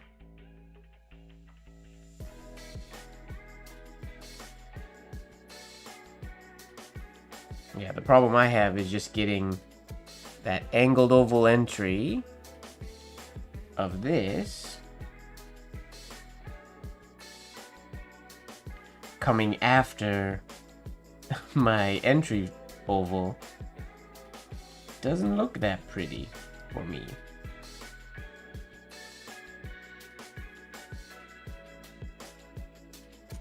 Yeah, because then, well, now this is too close. It has to be more this way. We need that. If it was shaped like that, it would look better.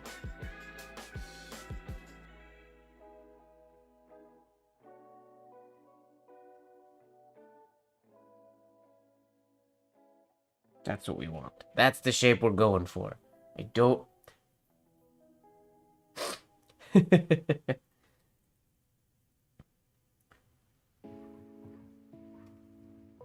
I don't know if we'll get there tonight. To get those forms spaced out like that. Maybe.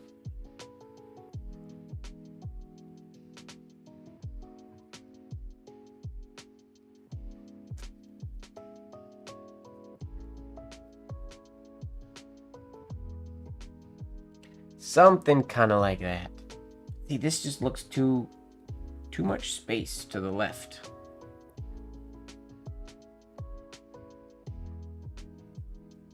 This needs to be in there.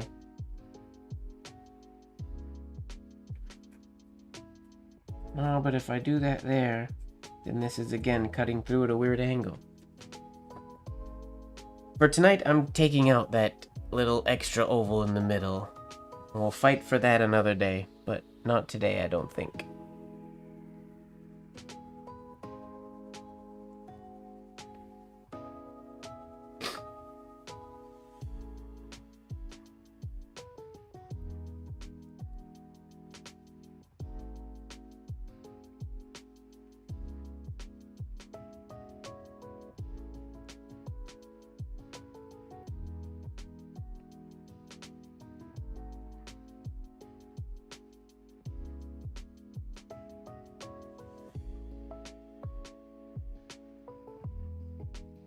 We're gonna do that one.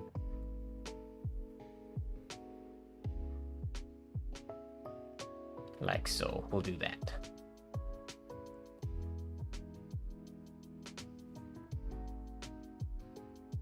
Coffee schmoffy.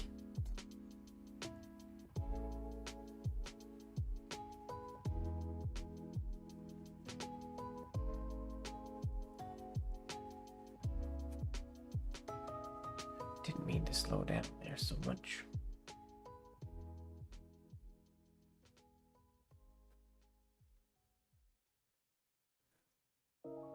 That's the idea.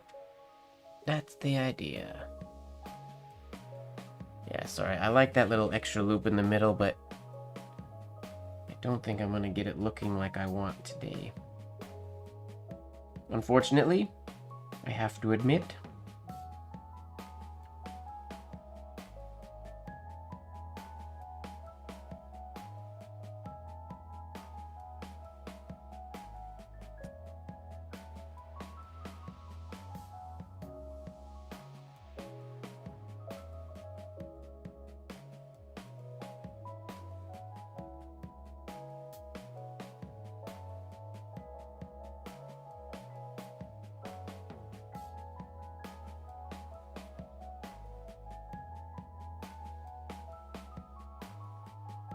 making me think of Lessons in Love by Lever 40. I do not know what that is.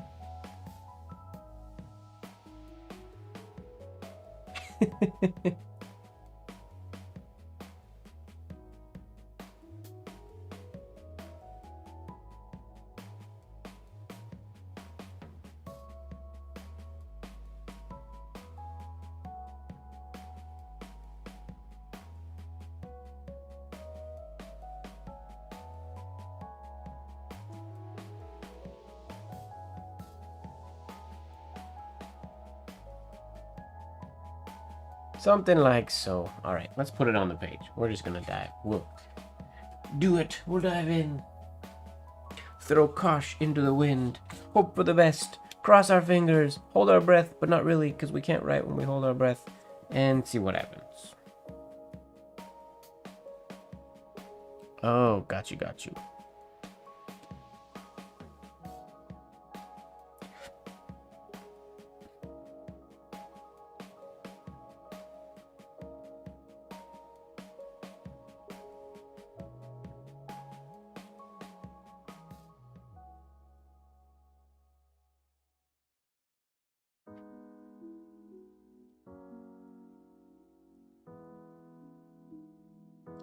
Not keeping my letters on a baseline at all in this one. Whoops.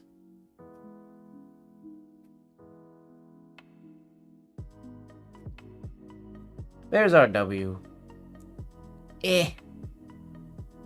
Not the happiest with it, but it will do. We cannot erase it. Now, what page was that X on? The JD Todd X. I don't remember. JD Todd, it was down here.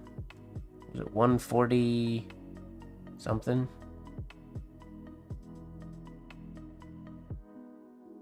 Oh, that is a beautiful, clean alphabet. L.W. Carlin. I feel like this is engraved, though.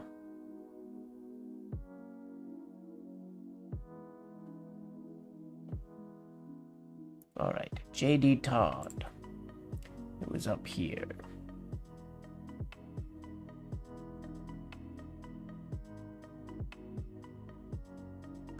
Where's that X? There it is. 119. Very close, Connie. Very close. Right there. Wait a minute. Uh-oh. This X... I might be asking for more than I can digest. Oh, look at that T, too. That's unique. But both this T and this X are done with a flourishing grip, I'm pretty sure. Yeah, for sure. It's interesting.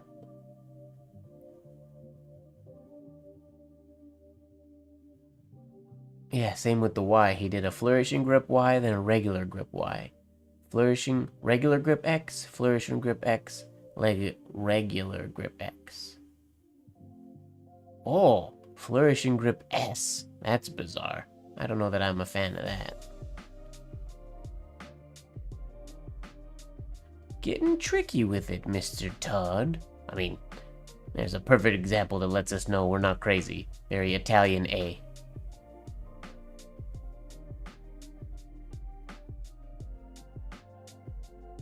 With the reverse grip.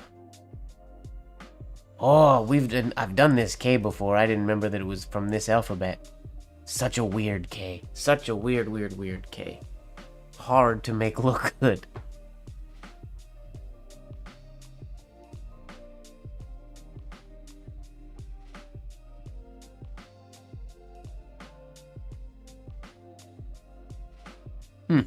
Alright.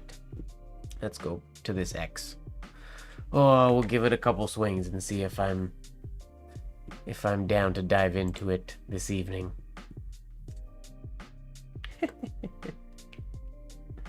Challenge 118, I said, right?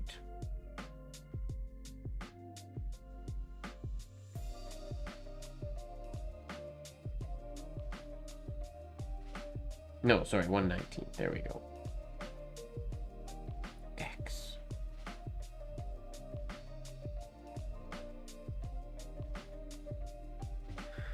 This could be disaster. I don't use this grip ever.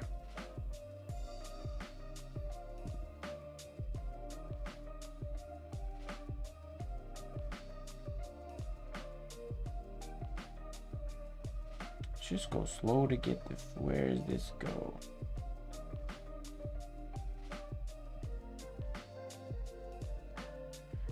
Oh. Supposed to go over here.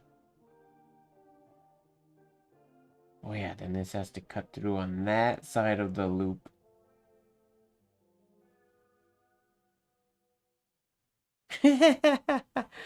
You guys also can hardly see what I'm writing with my hand like this. My apologies.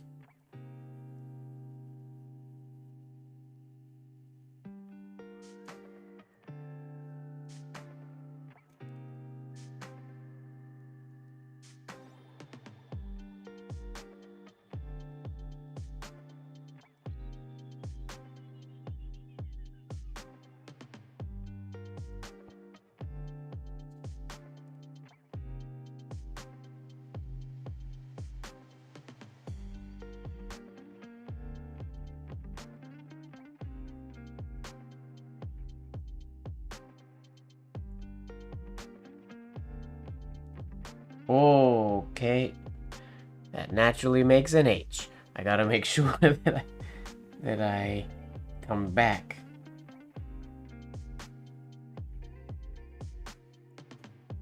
Yeah, okay.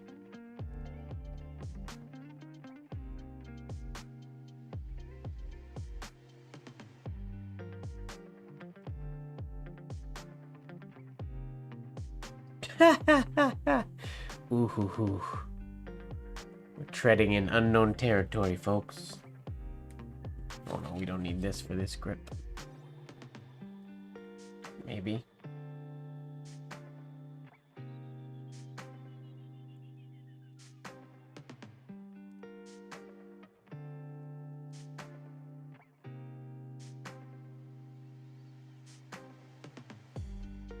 That didn't even look like an X at all. Make the oval ovalier. Yeah, I need...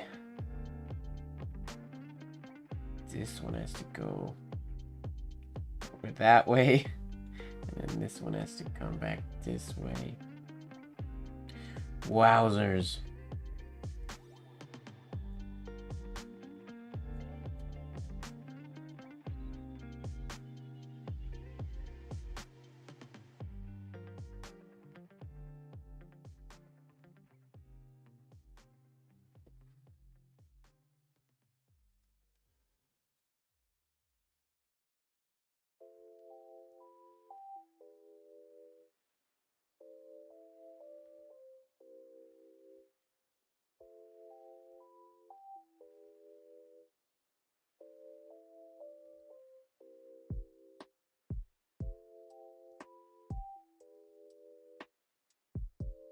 Oh, I keep habitually wanting to put shades on my downstroke. So it comes down to that loop right there.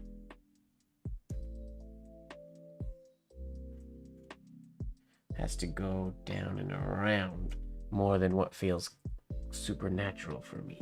Okay. We can do this. I believe in us.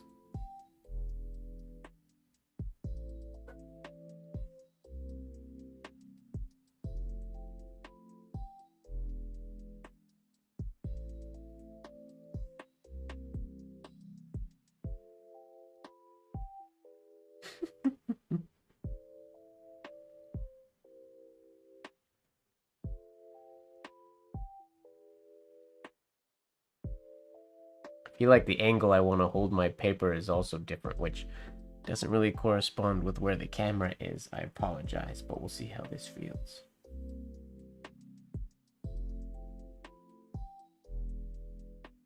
Okay, that's the idea, and then it just has a shade here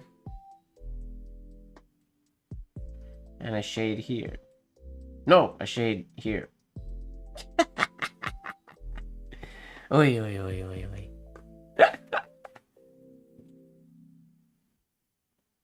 Oh, funny.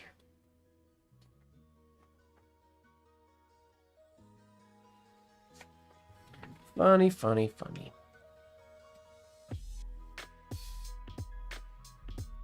Come on, Mike. What? Nobody said I was supposed to be good at penmanship. None of this pressure business. We're just here messing around.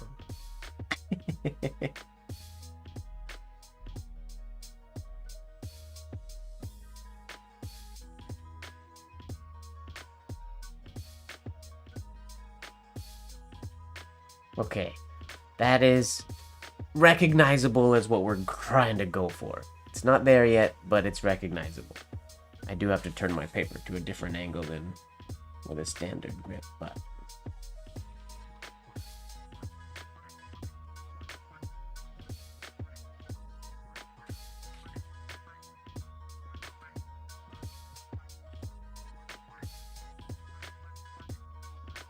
on occasion.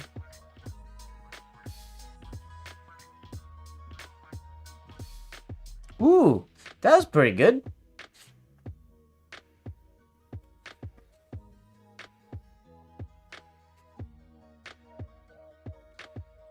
I don't do calligraphy stuff.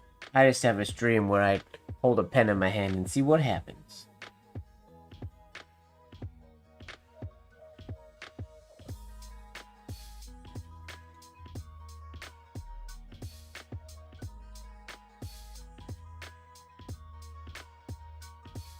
Okay. Where the shades are. If I did my normal grip, I would have to do the whole thing backwards. Because this shade is on a... to keep those shades on a downstroke, I would have to do the whole thing like this. Whoa, which feels very weird. I'd have to do the whole thing in reverse. Because if I did it this way, my shade would be here and here. It'd be in the wrong spots. So it's done with, like, Italian hand. Italian? Yeah.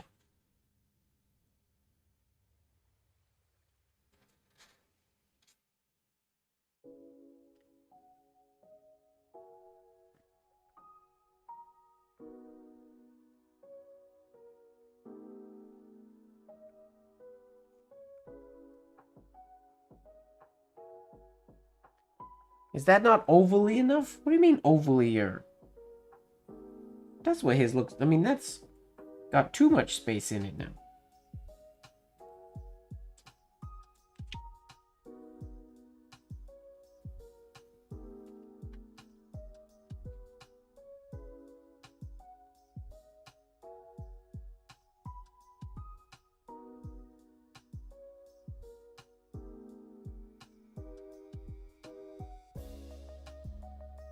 Biggest thing I'm messing up is not letting this get round enough on the very end. I think. Oh. Got you.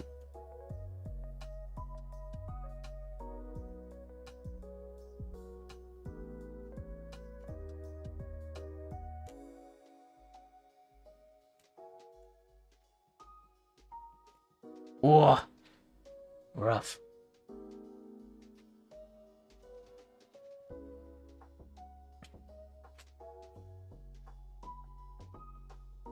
Definitely feels strange.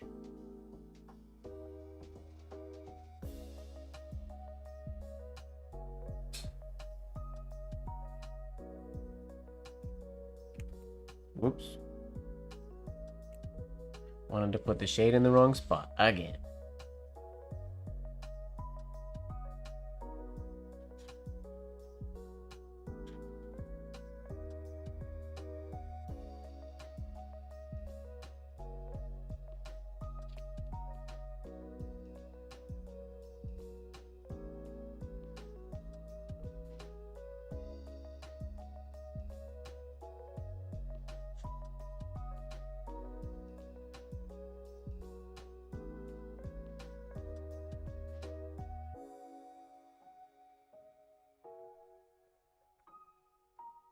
More spaced out, like that. Okay.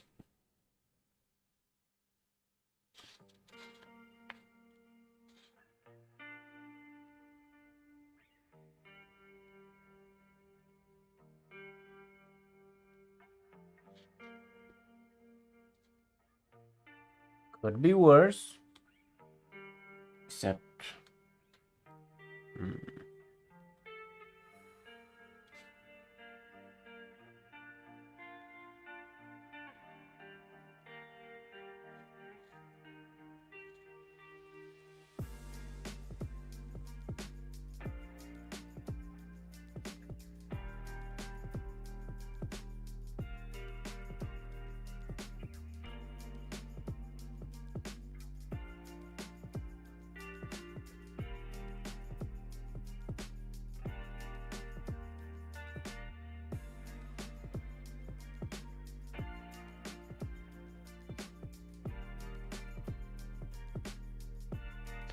too squished.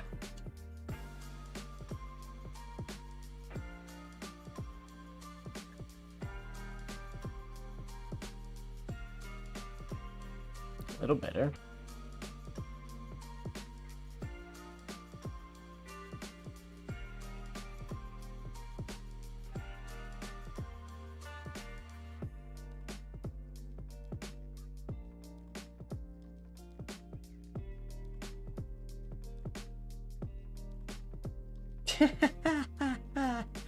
Oy, oy, oy. I feel like I might just put this on the page just to let it be what it'll be. And it's gonna be messy. But that's okay.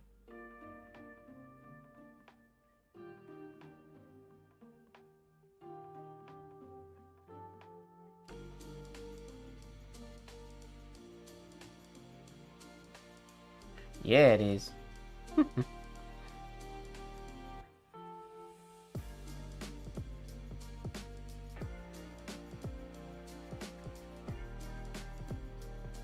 You know what? I'm just gonna do it. We're gonna go for it. It's far from perfect, but we're just gonna do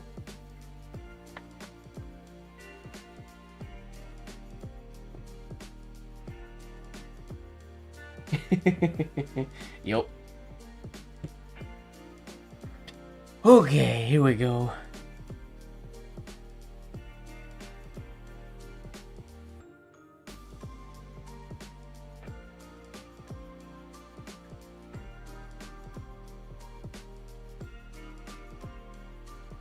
Could be worse. Could be worse. Not too bad.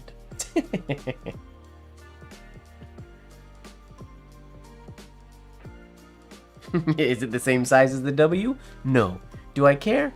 No, not really. Not in this instance. But it's something I'll work on. Came out alright. Alright, now we got a Y. Anybody got a good Y option? What do we got for Y's? Y. We need a cool looking Y.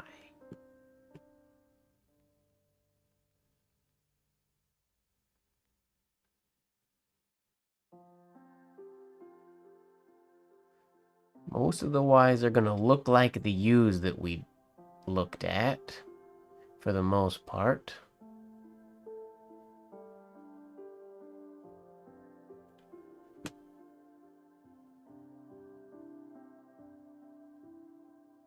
Oh, that's neat.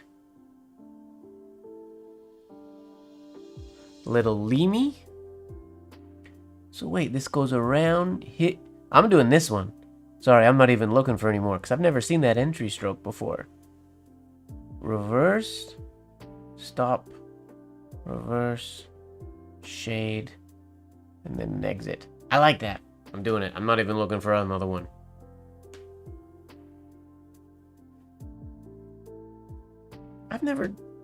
I've seen this alphabet before. Because he has very Kanan-esque shades, but I've never seen that entry before, I don't think. What page are we on? 141.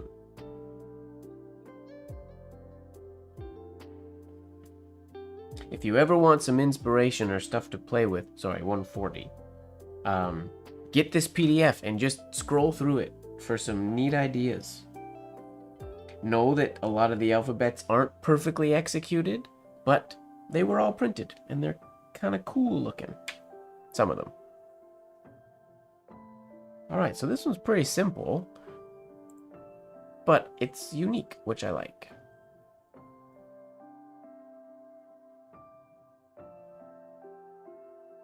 Oh, get out of here, hair.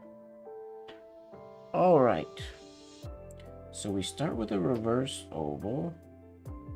We could technically add this later, but we're not going to try to do that.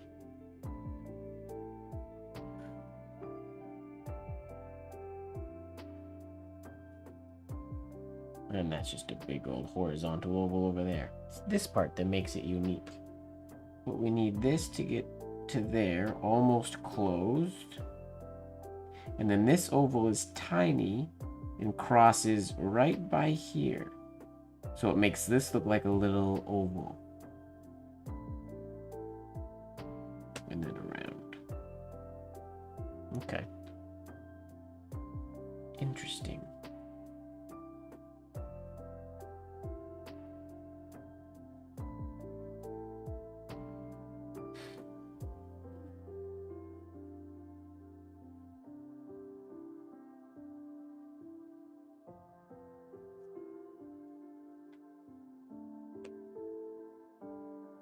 All right, Peter, have a good night. We will see you next week. Have happy Thanksgiving to you. Be sure to get some pumpkin pie.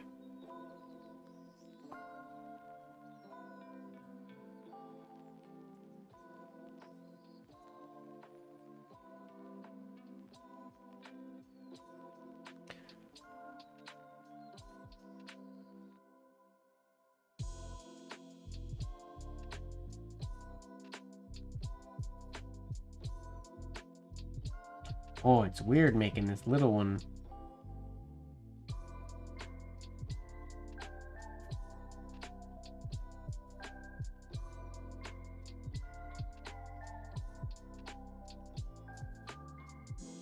Apple pie works.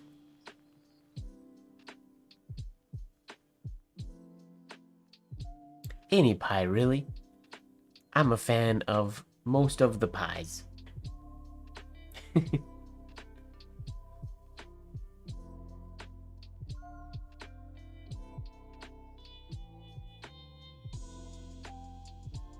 More round.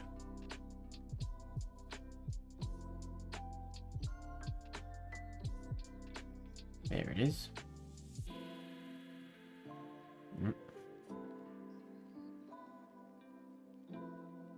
And he has a nice compound curve on this downstroke as well that I have to remember.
That's the idea.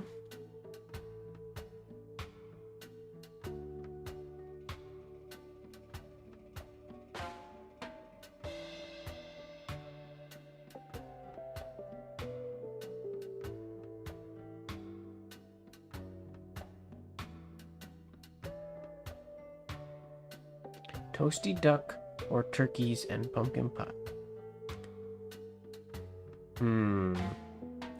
I'm a turkey and pumpkin pie type person just because that's the classic for Thanksgiving.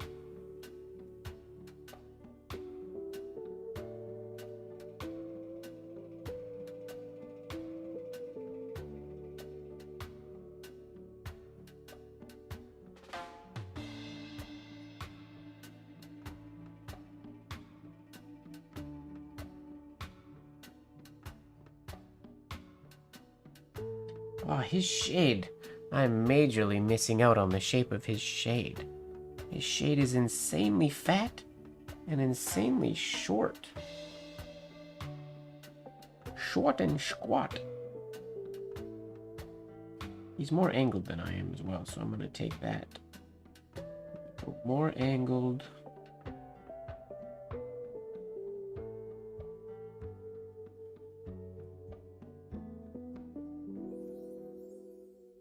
Oh, it's... How the heck does he make that shade so short? I feel like this is a tipped-in shade. It looks like an aftershade or a touch-up to me. I could be wrong.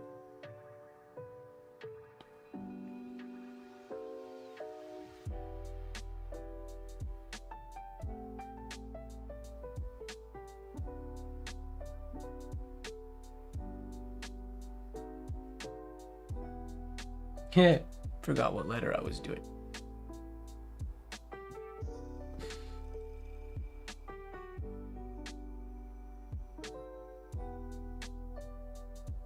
That's the idea. Okay, that's what we want. Shorter shade would be nice, but I'm not going to be crazy picky about that.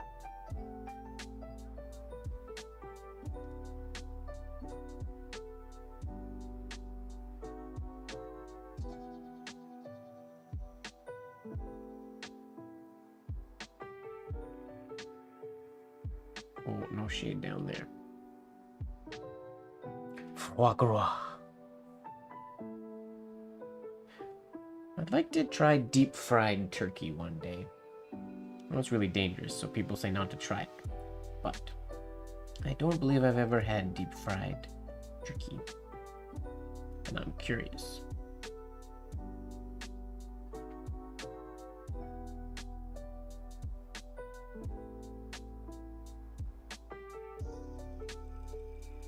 Alright, let's put this one on the page. After our wonky X.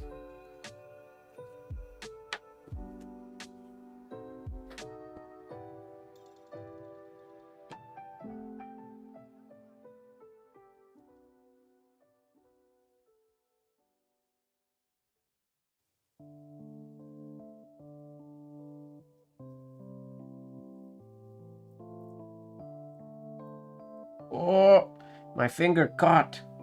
Darn it.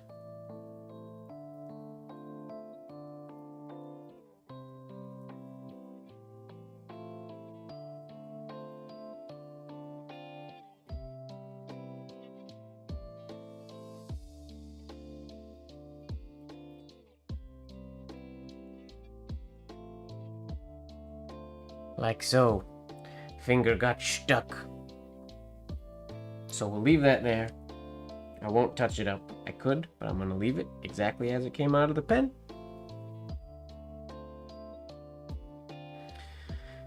And now we have our Z. Do we have any interesting ampersands in here? Oh, actually, Mataraz has one right here on the next page. 140, 141. Oh. Neat. I'm going to use Mataraz's ampersand on 141. Right there.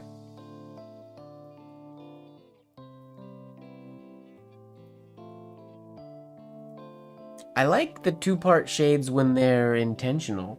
It's a kind of a fun technique because you can do it to most shades. Just cut them off part way and then add another one, and the ends end up being kind of rounded and neat looking, but not when it's not intentional.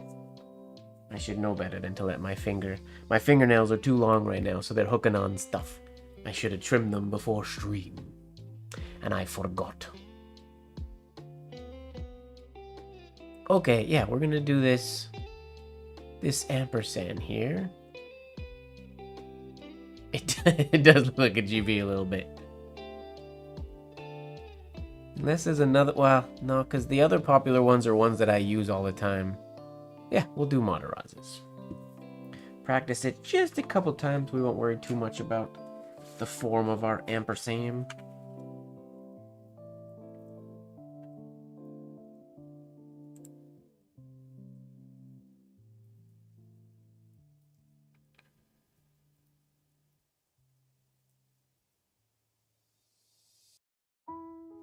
So he starts. Do this in 2 strokes. Oh.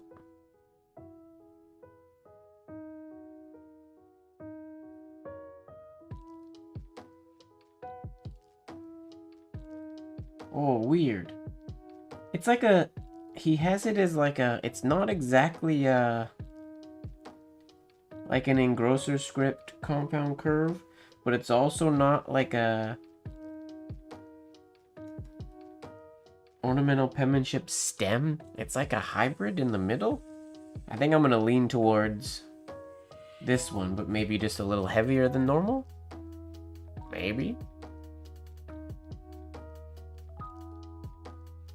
Alright, 169. I'll remember that when we finish our ampersand and go to the Z. Or the Z for my American friends.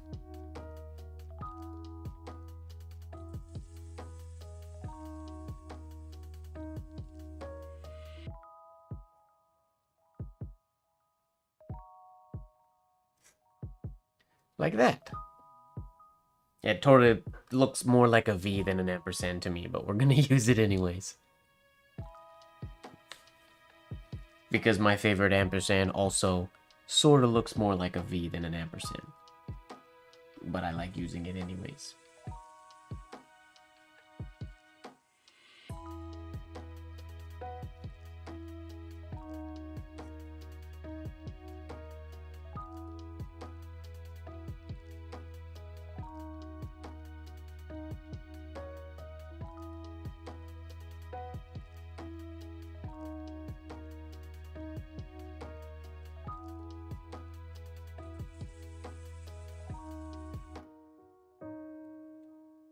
Alright, let's do it. Put it right in the middle. Or no, not to the middle. A little off to the left, but not all the way to the left.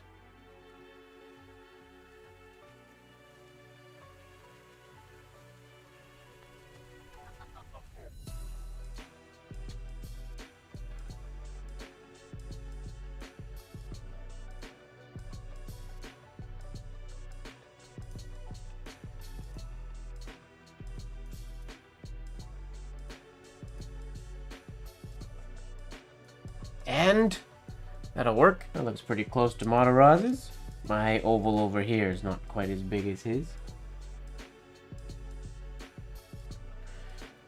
Now we need a Z. Z, Z, Z. Z, Z, Z.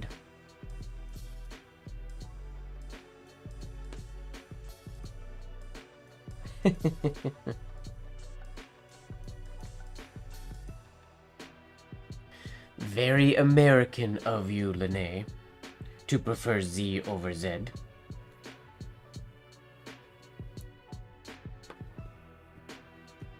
Okay. 169 was the page that was suggested. I used to say Z until my nieces gave me a hard time when I moved back to Canada for saying Z. So I have gone back it's now habitual to say Z. Z rhymes and sounds nicer with the song, but I like Z.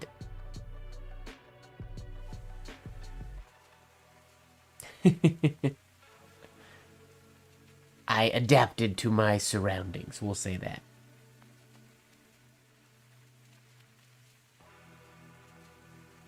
$168, $169, this one here.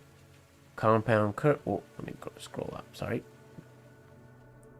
Compound curve, loop around, shade, and down, up. Easy peasy. Pretty standard. I wonder if I'm gonna find something with a unique entry. Oh, see, there's... Yeah, that's my favorite ampersand. Just so pretty.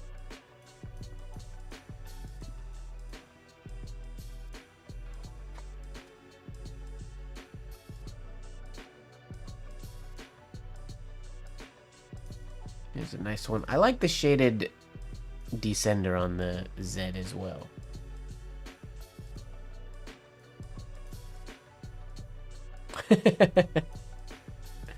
I'm in Canada. I gotta be a Z sayer now. Let's see here. Ooh, very short, stubby shades on that alphabet. Come on, give me a cool Z entry.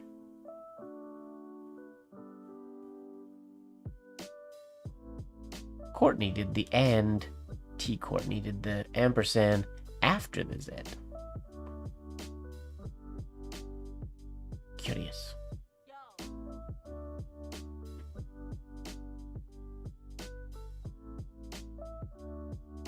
Extra loop, not too bad.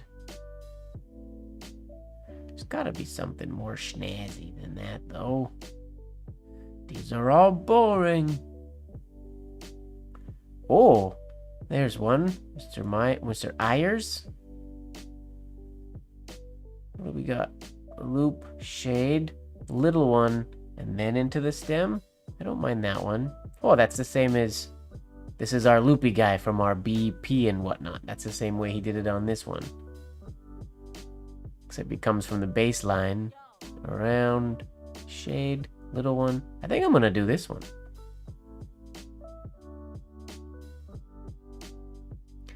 So far I like 194 in Mr. Ayers' loopy alphabet.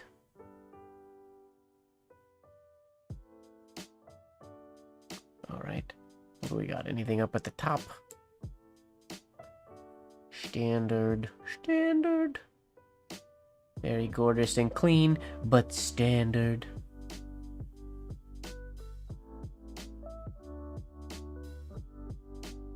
Do a quick scroll. There's a nice loopy one,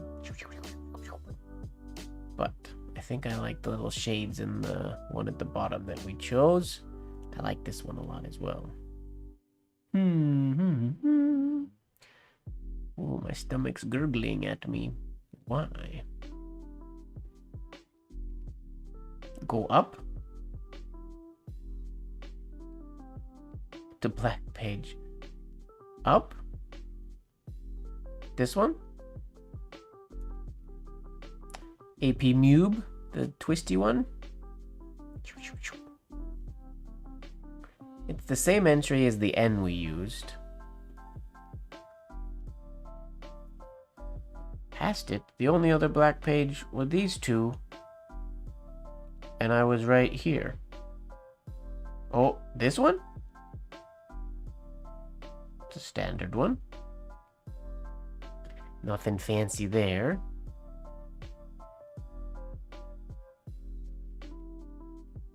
No other black pages.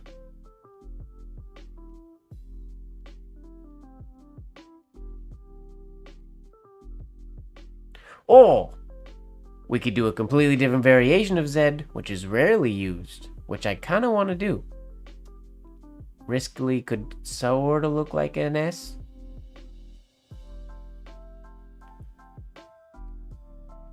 I like that one. On page 34. Let's remember that. 34.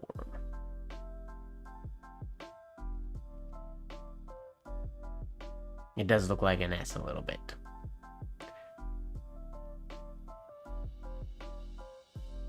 But I like that it's a unique variation. That isn't seen terribly often, probably because it looks like an S. But so far, I'm thinking that I might want to use it because it's unique. Oh, that one looks, I like this one even more. It looks less like an S. It looks like a 3, but I like it. I believe we did this alphabet or this signature. Sorry, I'm off the page. We did this signature for the Sixling and Sunday, I think. I like this one. Page 60. That's my vote so far.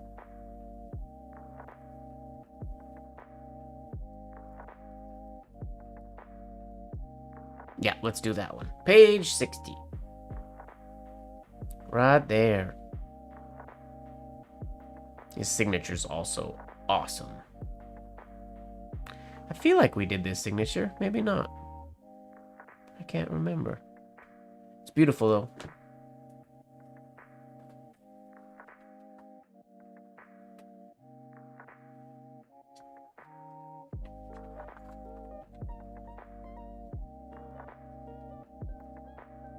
Maybe we didn't. Maybe it's just in my, like, snippets of signatures that I really like. Because I like this signature a lot. Maybe we didn't do it. For Sigslingen.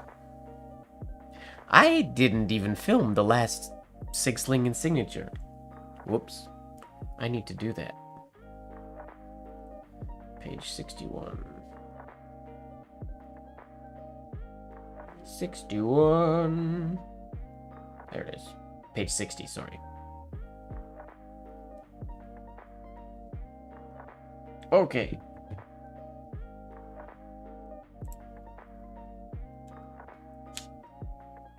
I might have just done it during signature playtime as well on my own without filming it or doing a sig-slinging thing with it.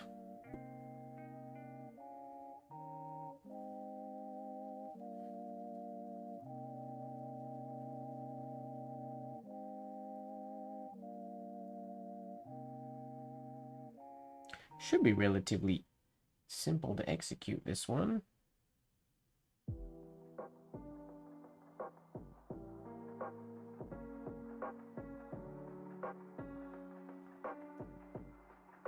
Just gotta bring this, that's my baseline. Gotta bring this down so it sits on the baseline. This oval has to be horizontal. Like a giant number 3.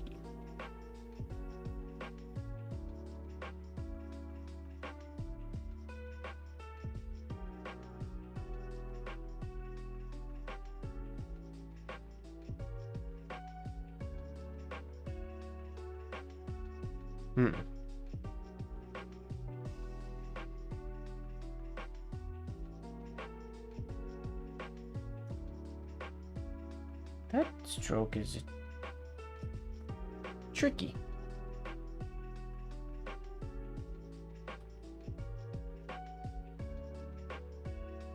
It's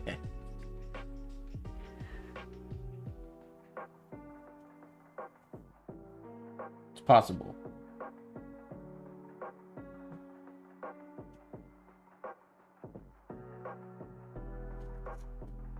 Something like so. Except he brings this one all the way into there.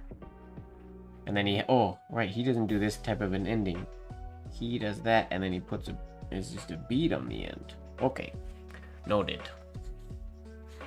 I was doing my standard little hook, shaded hook ending.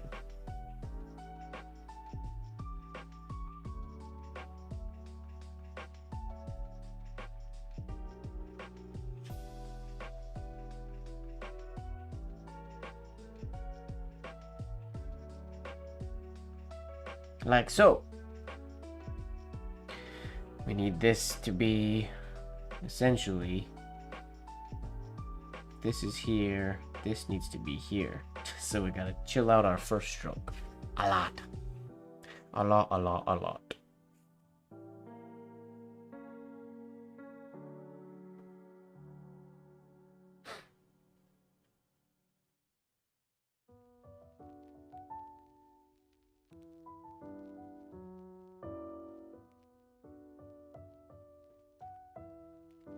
Oops. A little bit more like that, though.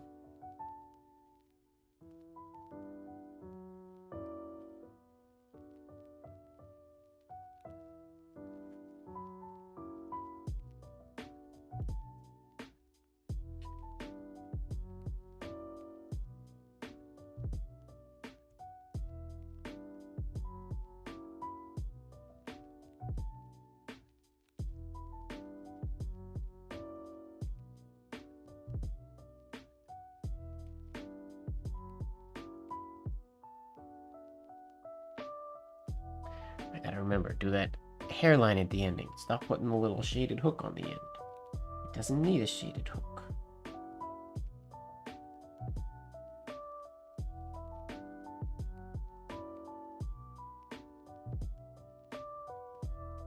Yeah, that's the idea. That's pretty much exactly what we wanted. A Z3. A Z3. Z3 definitely has a better ring to it.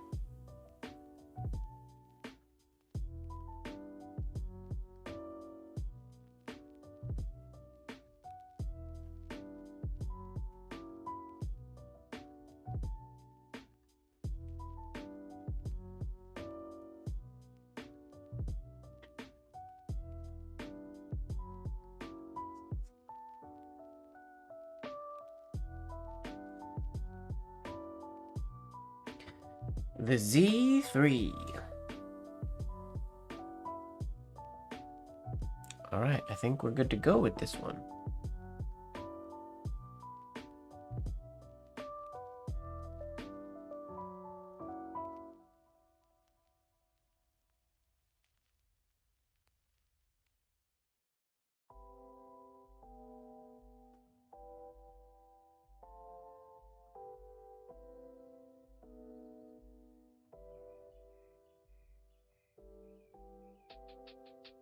Let's do it. In this instance, yes, Z is more, well, it rhymes better. It sounds better on the tongue.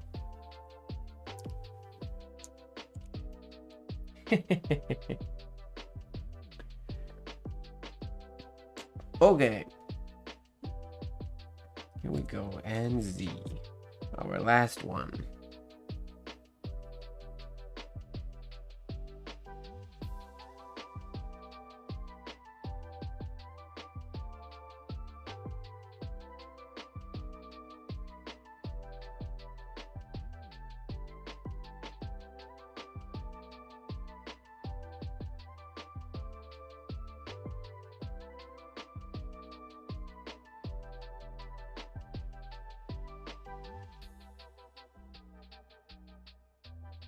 There's our Z.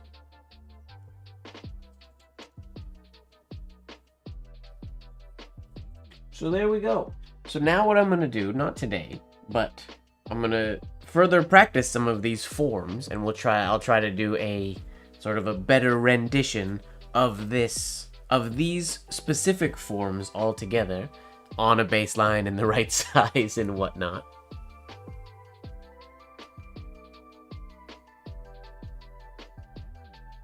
Can I get it all in one shot here? Without too much of my desk showing. You can see my computer mouse. There's my ink stirrer and water jar. Telephone, which is under my face. There we go.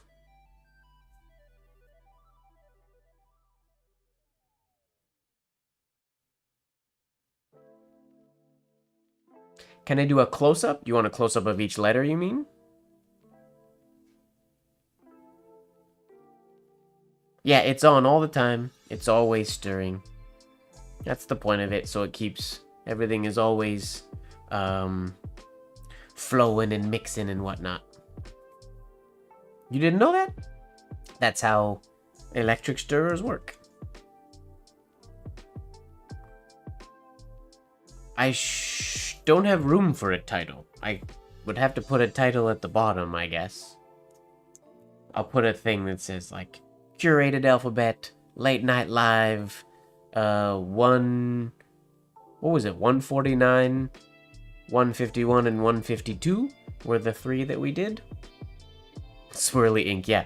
Well, this one, I had to solder in some, I guess, resistors into the circuit board on the cable because it used to spin way too fast. And I don't know if you can see it now, on this side of my desk there's little white dots, and it's just because I haven't cleaned off old ones. But there always used to be a splatter on this side of my desk. It was sort of always splattered with white because my ink stirrer just spun slightly too fast that it would spit up every once in a while. It doesn't do that anymore, since I did some soldering and customization to it. Now it works nice.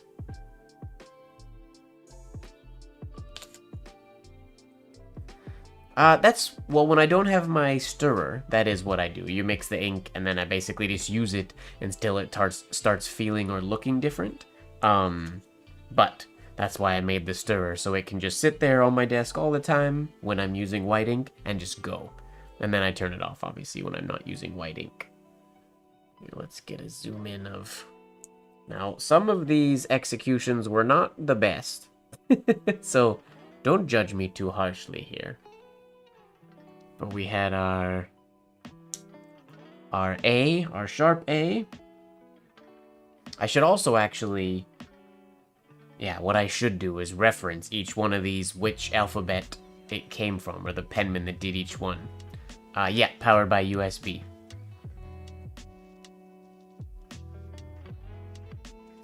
Lick that microstrom in the stirrer? Microstrom? What are you talking about?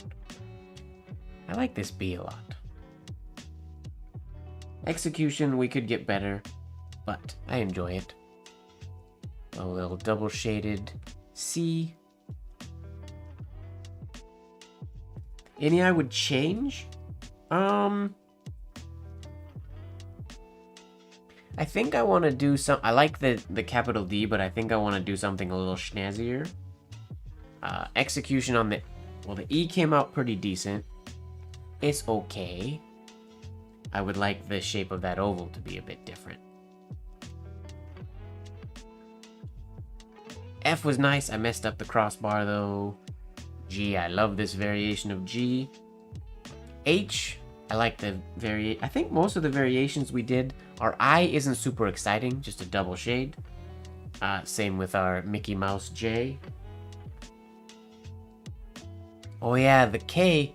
The K was fun, but I don't know that because we had to... Remember, I had to use a reverse grip for this stroke so that I could get... Oh no, wait, how did I did this stroke backwards, right. No, I did it this way. And my finger went through it, right. I did my stroke using the reverse grip or the flourishing grip. And I feel like that was maybe more work than it's worth, or I just have to get better holding that grip. L variation I liked. It's just a little, not the best execution on my part. I like that we used Sol's M.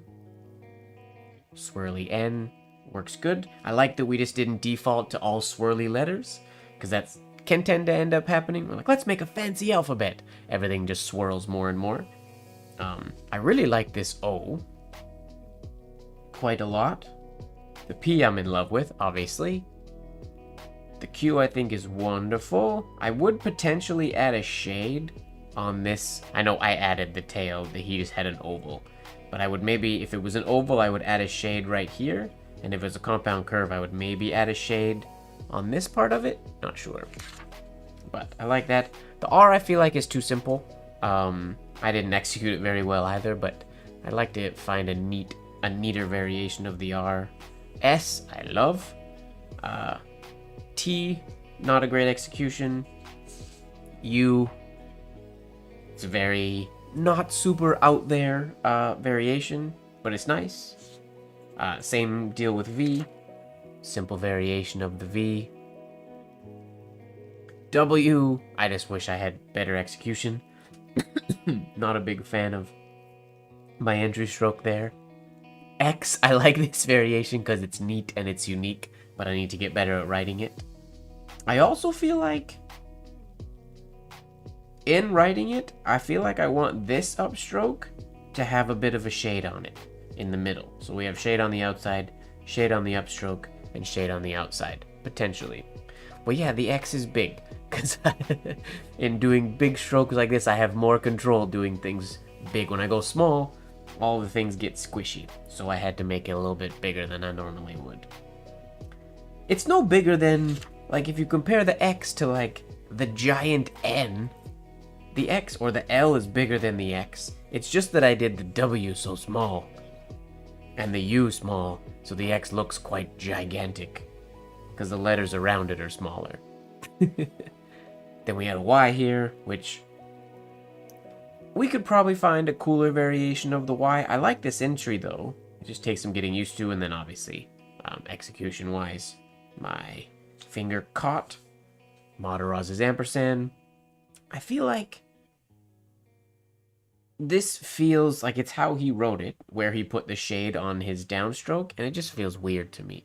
I would want it to either be, I think, more like a unishade, or, sorry, evenly weighted on both sides shade, like a reverse or a mirror image of this type of a shade, or what we have on the U, the V, or the Y.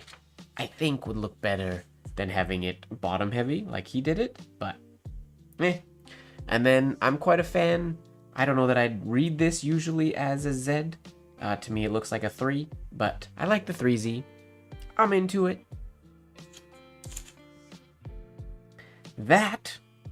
There's our finished curated alphabet. Thank you so much to everybody in the chat that dove in and went through that PDF.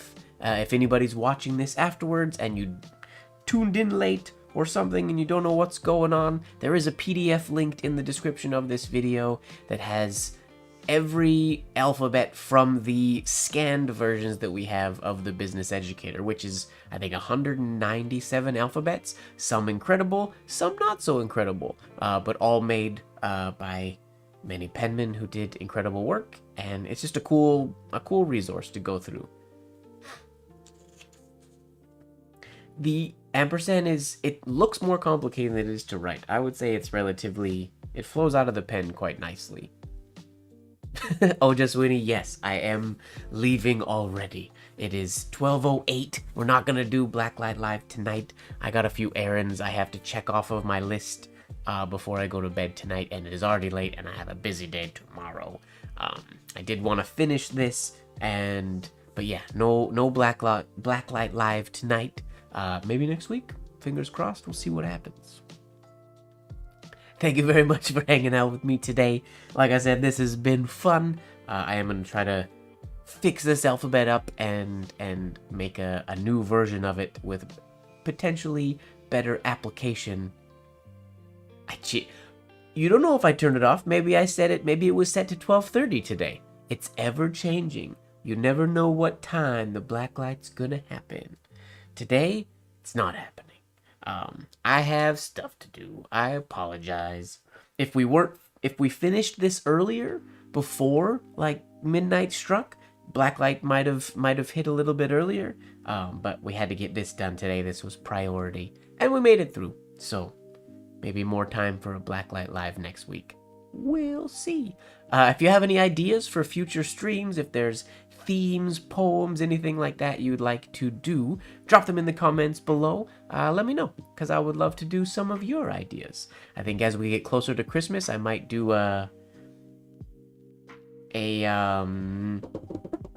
what's the word? Night Before Christmas stream. I don't know that I've ever written the whole thing. I've recited it a number of times, but I've never written it, so maybe I'll write it this year and do a little piece. But thank you very much for hanging out with me tonight, everybody. I hope you have a wonderful day. Don't forget to fall in love with the process And also, don't forget that life should be just a bit of silliness, really. Good night, everybody. See you next time. Hiya!